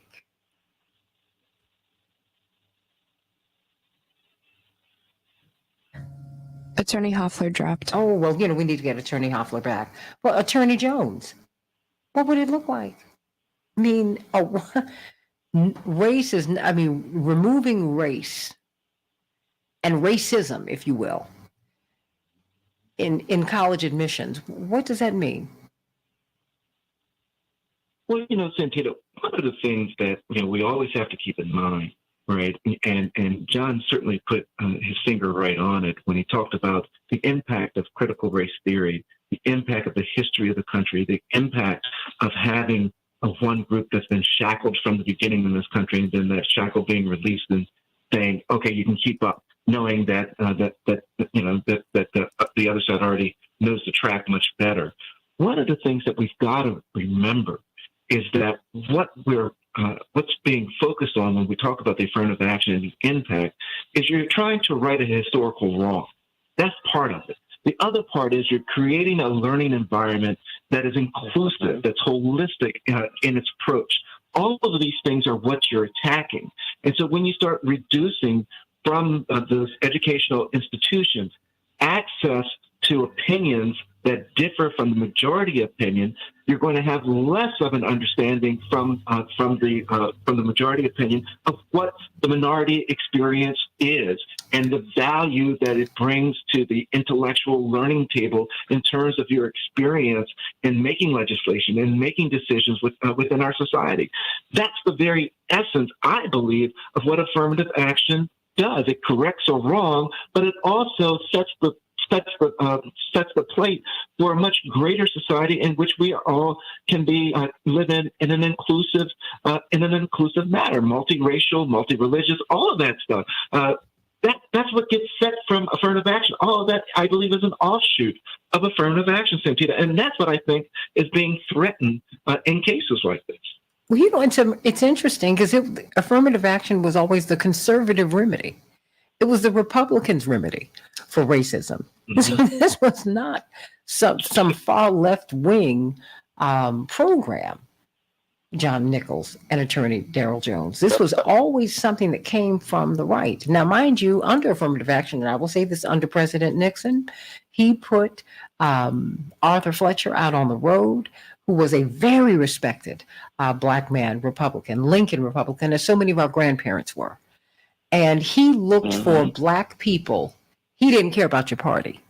He wanted to know if you wanted to be in business, if you were qualified to get in business, if you couldn't get loans. He opened up the gate. He swung wide the gates of opportunity and opened up government coffers. So we got black banks, black businesses, et cetera, et cetera, et cetera. That is what he did. That's what that was. And then you started seeing black kids get into all of these schools, and the schools got better.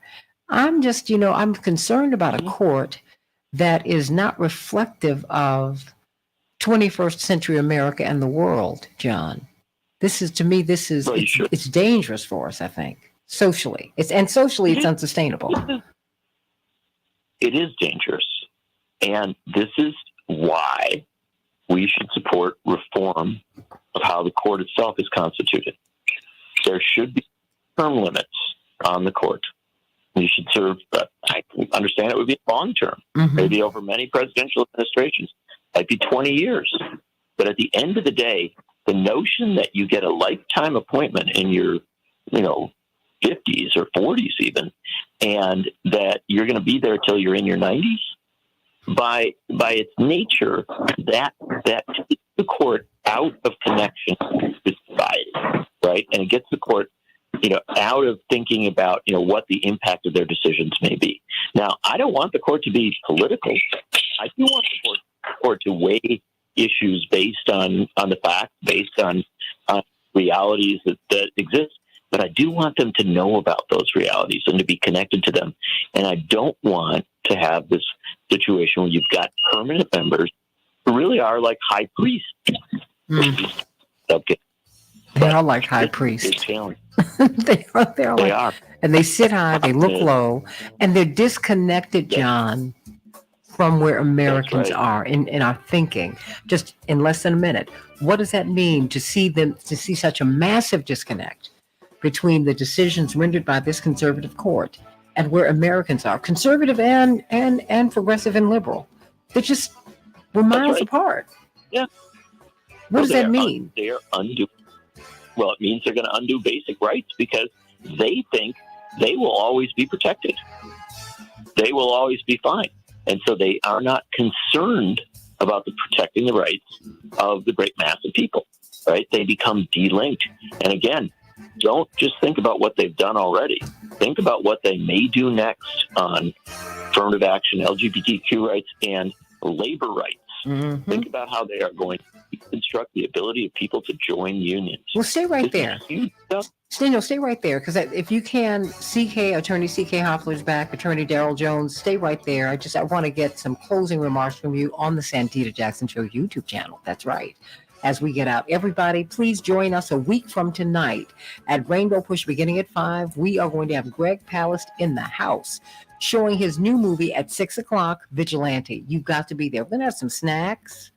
We're going to have some good times, good talk, and we're going to be able to get some autographed books from Greg Palast. You don't want to miss this conversation that we're going to have leading into the documentary and coming out of the documentary. You've got to save the vote. We're talking with John Nichols. Of course, every Tuesday we speak with him, the national correspondent for The Nation magazine. So brilliant is he. Are you going to be on television at all this week, John? Well, they usually ask you on the day, so you don't always know. That's true. But there's a good chance that do quite a bit of it. I hope so, because we see him so many places, MSNBC everywhere, and we should. And of course, you'll catch the legal analyst for Court TV, Attorney C.K. Hoffler. When will you be on, C.K.? Santita, hey, I'm going to be on tomorrow. Okay, all right. Stay right there. Going to get some closing thoughts from everybody. And God bless you. Can't wait to read with you tomorrow on the Santita Jackson Show. CK, I was asking you about what a world would look like without affirmative action in college admissions. I mean, removing race, taking race and racism off the table. Well, I apologize, Santita. My line dropped, and I was talking and didn't even realize my line had dropped. But what would the world look like without affirmative action? Race as a consideration in college admissions. Well, I think what the world would look like is you would have really a homogeneous group of people in college, because you would have very few that would there would not be any diversity, or there very, very little diversity in colleges, very little diversity in graduate schools. And as a result, you would have a less diverse work pool in certain segments of this country, in law and in lawyers, doctors, business people. That's what would happen. And let's be clear, race is just a factor, but it's often an important factor. And all of the people who may have benefited from affirmative action, including white women in this country, also benefited from affirmative action. There sometimes gender has been a factor. So when I say that the schools will be more, you'll see many, many more simply just white men that will be at all of these schools, at many schools, and you will just see a significantly less diverse graduate school, professional school population, unfortunately. And the reason why I say unfortunately is because for those who benefited from affirmative action, and the African American, the Black and Brown communities, they were eminently qualified to be at these schools. I think there's a misperception, a misconception, miscommunication, poor communication over what affirmative action was. So they were highly qualified and demonstrated they could perform at these institutions, but never got the opportunity. So affirmative action, in many senses, leveled the playing field in terms of admissions for highly qualified people who were diverse to get into these institutions. Not unqualified, but highly qualified individuals. So if you take that out, then what you're going to be left with are just people who are just very privileged, because it doesn't mean that they have qualifications. They're very privileged to go to some of these schools, but you won't have as much of a diverse college application pool, and that's very dangerous. That's un-American. That's not what this country is about. We have a very, very diverse population, so the schools will not reflect, majority schools will not reflect the demographics of this country, even more so than they are now. Well, so that is what we see. Well, with this, with what we are watching happen with the court, I would think that the midterms become even more important. John Nichols, I mean, because you not only have the U.S. Supreme Court, you've got state Supreme Courts. I would think that please talk to me about that. Sure, the midterms are incredibly significant. You're right that in some cases the courts are elected. And that is true in my state of Wisconsin, although it's a off-year election or another time of the year. It's in the spring. In states like Pennsylvania, I think it's on the ballot in November. I think that's also true in Ohio. But where I really think the action is at the governorship and the state legislature levels. The people who are elected as governors have the ability to advance legislation that might counter what the court does. They also have a chance to veto legislation that might reinforce what the court does. And then similarly, who's elected to the legislature matters. Let me throw one other thing in the mix here as well. The election for state attorneys general, people who serve as attorney general in the state, that's a big, big deal in Michigan, Wisconsin, Illinois, Minnesota. And the reason for this is, if you just think about that abortion rights decision from the court, Dobbs, attorney general can decide whether to prosecute, literally to prosecute women and their doctors. So it's a very big deal who holds those positions. Similarly, when you're talking about affirmative action, if the court were to strike down affirmative action, attorneys general are often the people who could decide whether to push that issue or to work with the universities to make sure that they can maintain some sorts of protections for diversity and for a real representation of society. And so when we look at our ballot, it's very easy to get focused on those federal races, to think about the Senate, to think about Congress.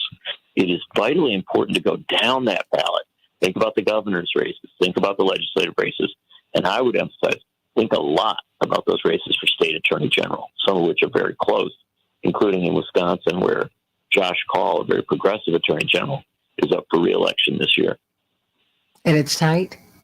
Santita, if I can add, I couldn't agree more. I would also add county attorneys, district attorneys. Yes. Very important.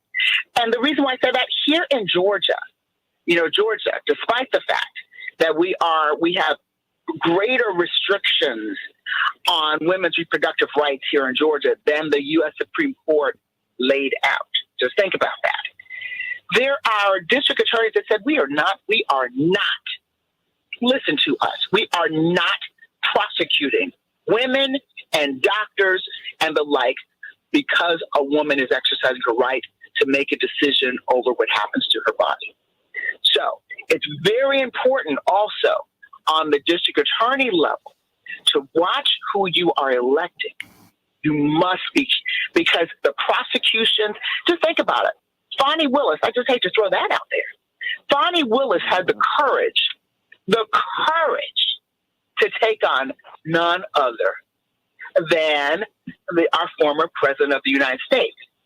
The Attorney General for the state of New York, Letitia James, had the courage. Many, even if they wanted to, may not have the courage to do that. So it is very important. I agree. John Nichols said it beautifully. I just wanted to add those district attorneys. Just keep your eye on the prize. Let me put an exclamation mark right on what you're saying. And because I will tell you, this is one of the things that we should not forget.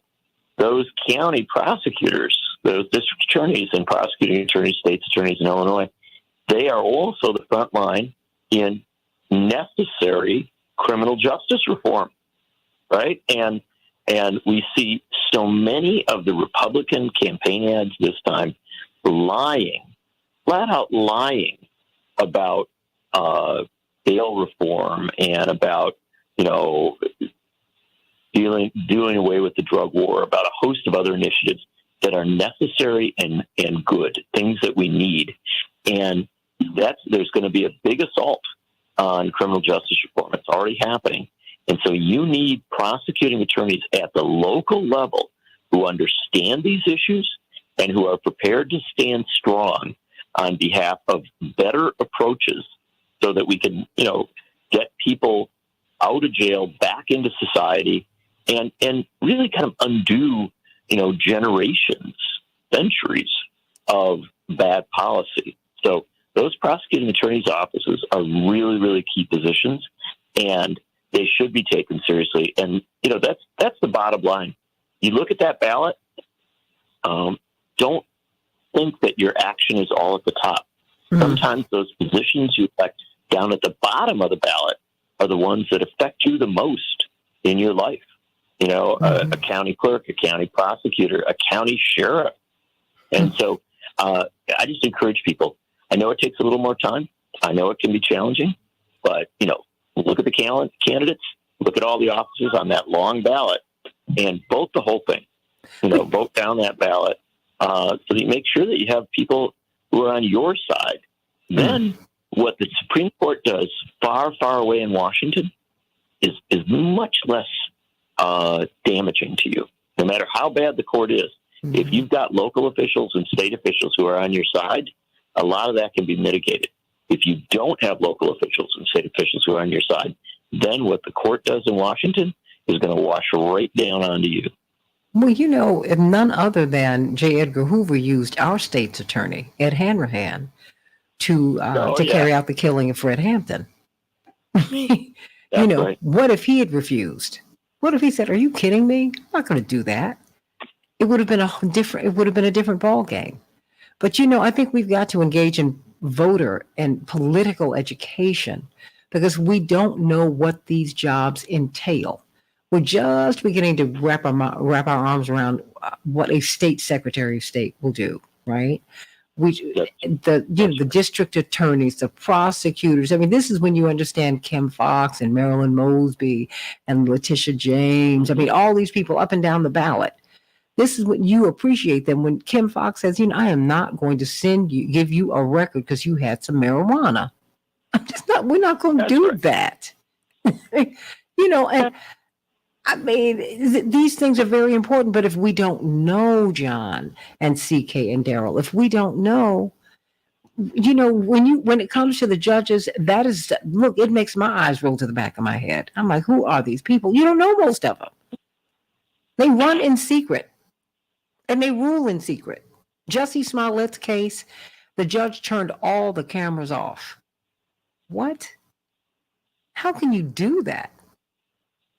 Oh, well, but I think we have to engage in some voter education and some political education leading into this primary.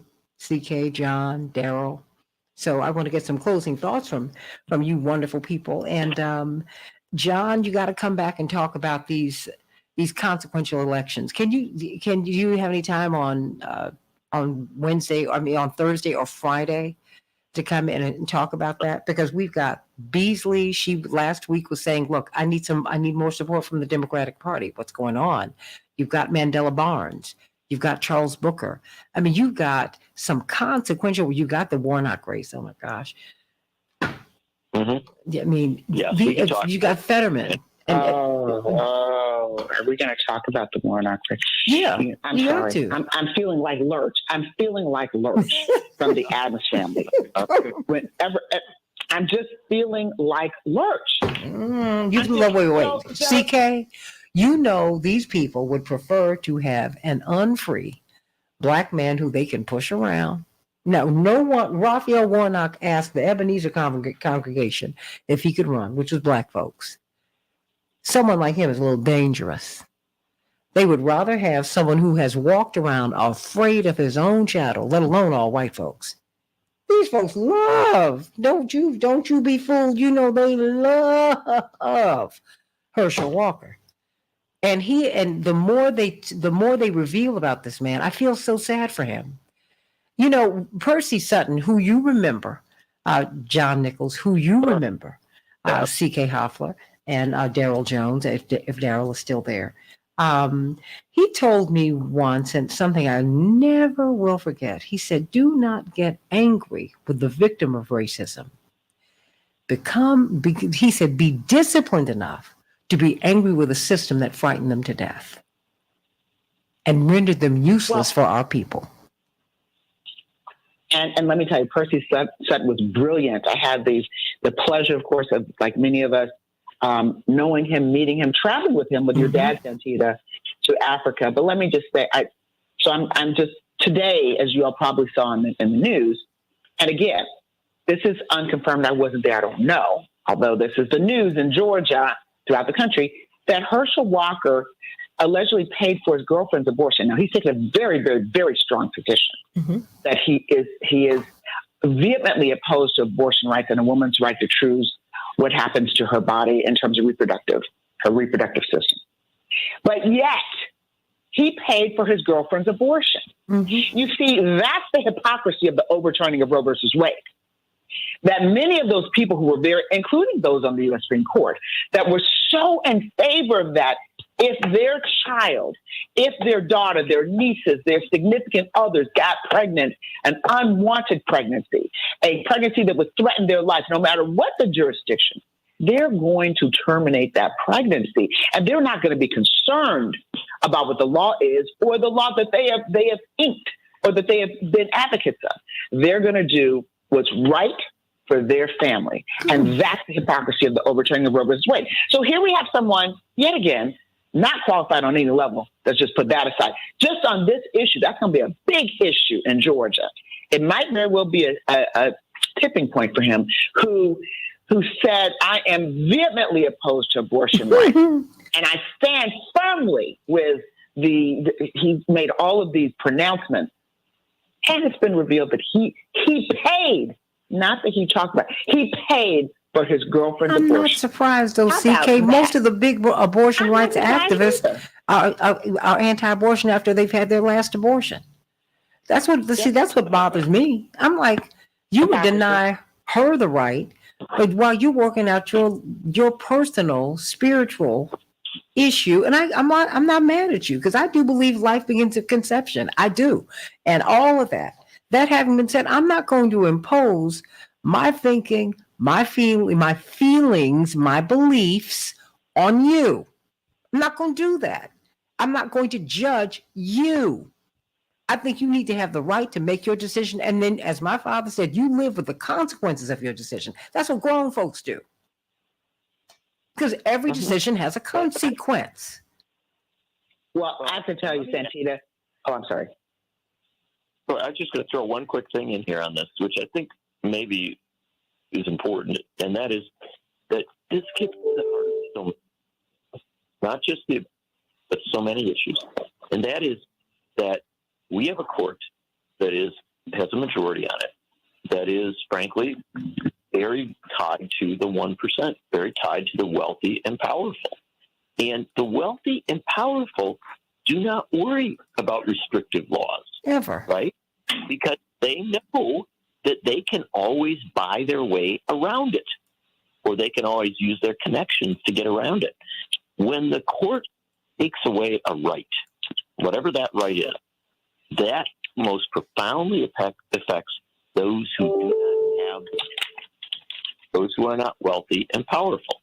And so again and again, what we see is a situation where you have hypocritical people on the Supreme Court, in the U.S. Senate, in positions of power, who make decisions about the rest of us because they know that those decisions won't affect them. And this is really the crisis of our politics. We have a politics that too frequently is de-linked from the great mass of people, not merely on opinion, I think this, you think that, but also on impact, on the sense of what the impact of a ruling, a decision, a law may be. And so when you vote, when you think about all these things, you have to really kind of, I know this is difficult to do, but look into the soul of these people, figure out who these people are, and figure out whether you're electing someone who is going to care about you as a working class, as a middle class person, or is it going to be somebody who cares about themselves and who doesn't care about you at all?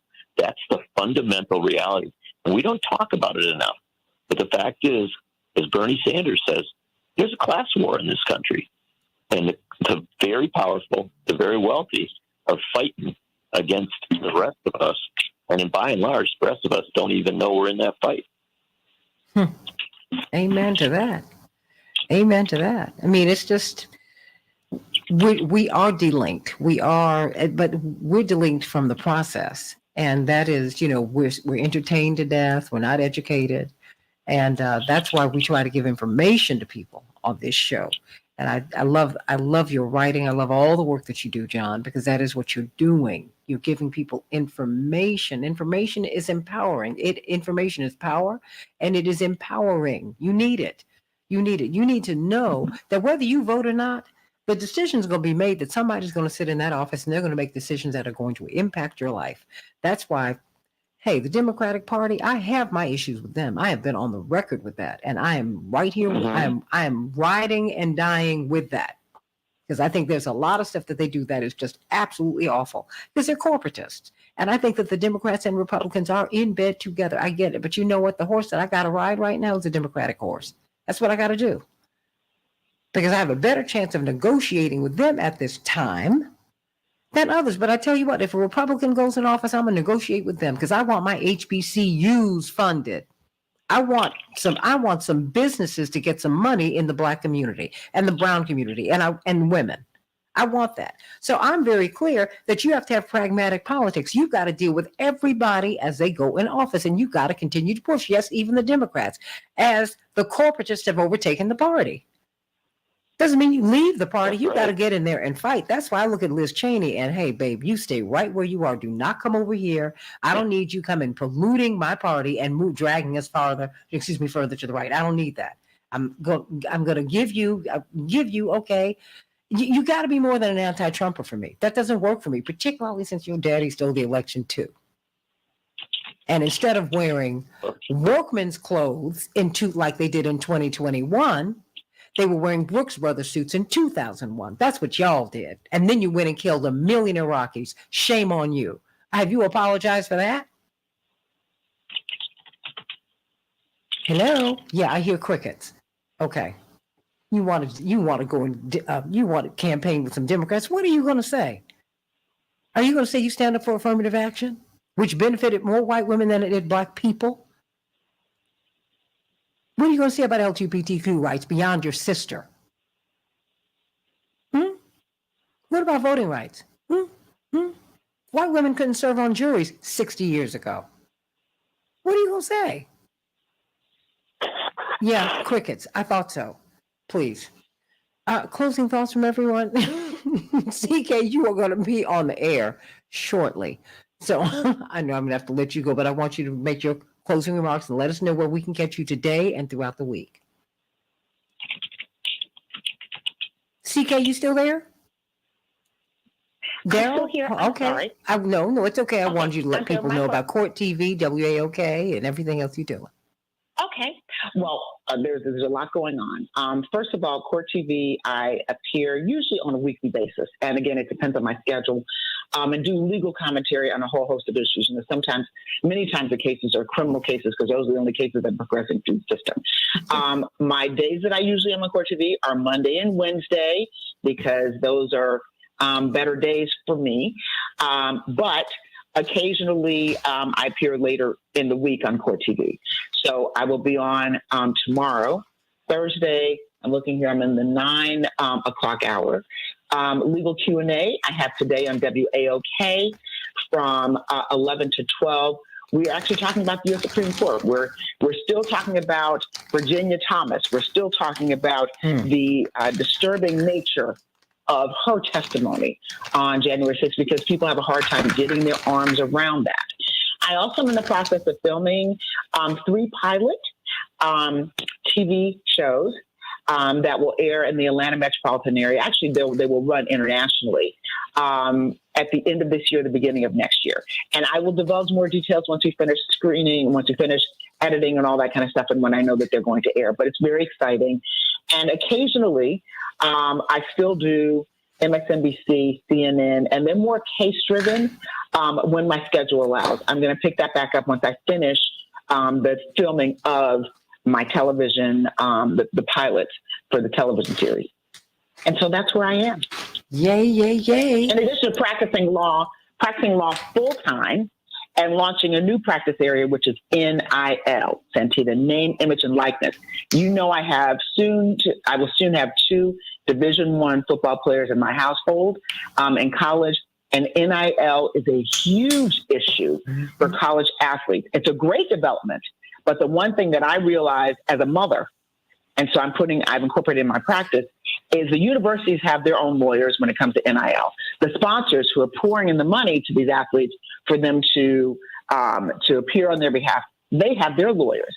The athletes are signing these very complicated agreements without the benefit of counsel because they must have their independent lawyers. The school's interests are different from their interests. The sponsors' interests are different from their interests. So that's where I come in. It's a new practice area that I'm launching with 4 other lawyers nationwide. And so I'm a busy person, Santita, but I'm never too busy to appear on your show and to give commentary when you invite me because I love what you do every single day. Well, when I can catch you, my girl, I love it, I love it, I love it. And you'll be, of course, on Legal Q&A with CK. Maybe we can talk about what's happening in that Georgia race because it's, boy, absolutely, it's a soap opera. I mean, John Nichols, Georgia. But what's happening with Mandela Barnes?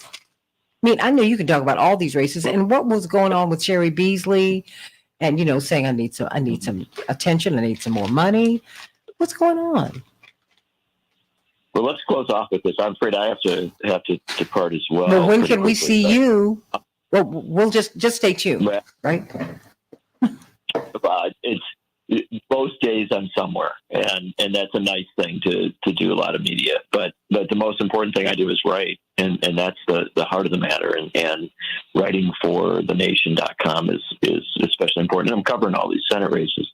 But I'll give you the quickest immediate download because you asked about Mandela Barnes, and I think that's a good place to pick off. And look, Mandela Barnes is in an incredibly tight race for a seat that will very likely decide whether Democrats have a working majority in the U.S. Senate. Democrats need to pick up 2 seats. They need to win 2 of the 5 possible seats that they could win. In 5 possible seats are Florida, North Carolina, Ohio, Pennsylvania, and Wisconsin. Those are the ones that they've got a chance of winning. At this point, if we believe the polls, it looks like John Fetterman's got a good chance of winning in Pennsylvania. It's a real race, but it's a good chance.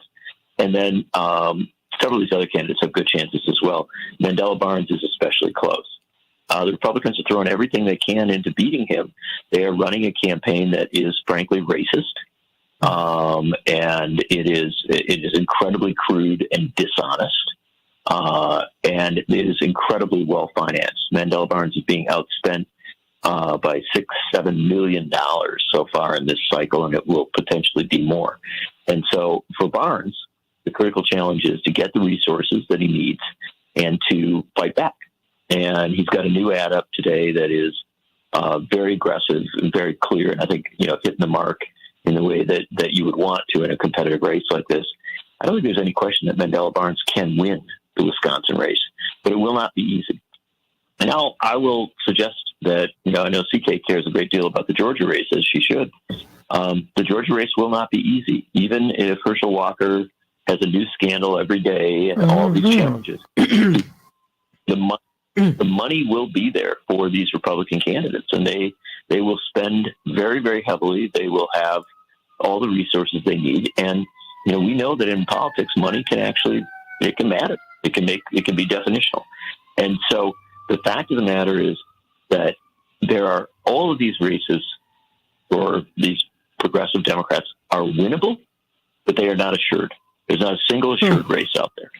This means that October is a month where people really have to focus on politics. And I know there's a lot of people who get disappointed by politics. A lot of people want to do something else. And I understand. I fully recognize that. But I'll tell you, if you're going to give a month to politics out of the next couple years, right, if you want to really commit, this is the time. Because the fact of the matter is that grassroots activism on behalf of progressive candidates running around this country can have a profound impact. This is the month that will decide whether you have a United States Senate that works in lockstep with this very conservative Supreme Court, or whether you have a United States Senate that will challenge what the court's doing, upend what the court's doing, and make sure that the next choices for the court are better than the ones that we have recently put on it. So that's what's at stake. It's huge. Everything is up for grabs. Everything can be won, but it can also be lost. And so I'm just not going to give people happy talk and tell them, it's all going to work out fine.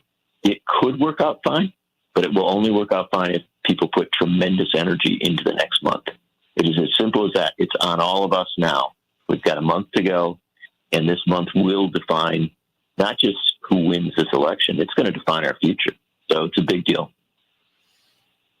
Everybody, please go to vote.org. Find out if you are still on the voter rolls. Go to vote.org. Now is the time for you to get registered to vote. You need to find out where you can vote. There's a lot of work to be done. This is a consequential election. I know you hear that every election cycle, but guess what? Every election cycle is consequential. You don't want a monarchy. You want a constitutional republic. You want to move toward democracy, which means you got to get in it. You got to fight. You got to fight. We are winning every day that we fight. That is something I hear Reverend Jackson say all the time. You are guaranteed to lose if you do not get in the arena and fight. But you just might win if you do. Go on, get in there and fight, and get some education. Find out who is running, because whoever is elected works for you. Remember that. John Nichols, love you so much. National correspondent for The Nation magazine. Thank you, Jewel. Vote.org. And Attorney C.K. Hoffler, sending you much love. Can't wait to hear you in a few minutes. That's right. On WAOK. Sending you much love. Sending everybody much love. I want to see you next Tuesday at Rainbow Push at 930 East 50th Street. And then I'm going to find out where Greg is going to be in Minneapolis the next day. premiering his movie. Of course, and he'll be at the Atlantic Station, I believe, at the Atlantic Station Theater in Atlanta tomorrow, debuting his movie Vigilante, talking about voter suppression, the theft of the vote. It's important. It has an application all over the country, everybody. I love you. Cannot wait to be with you tomorrow on the Santita Jackson Show. God bless.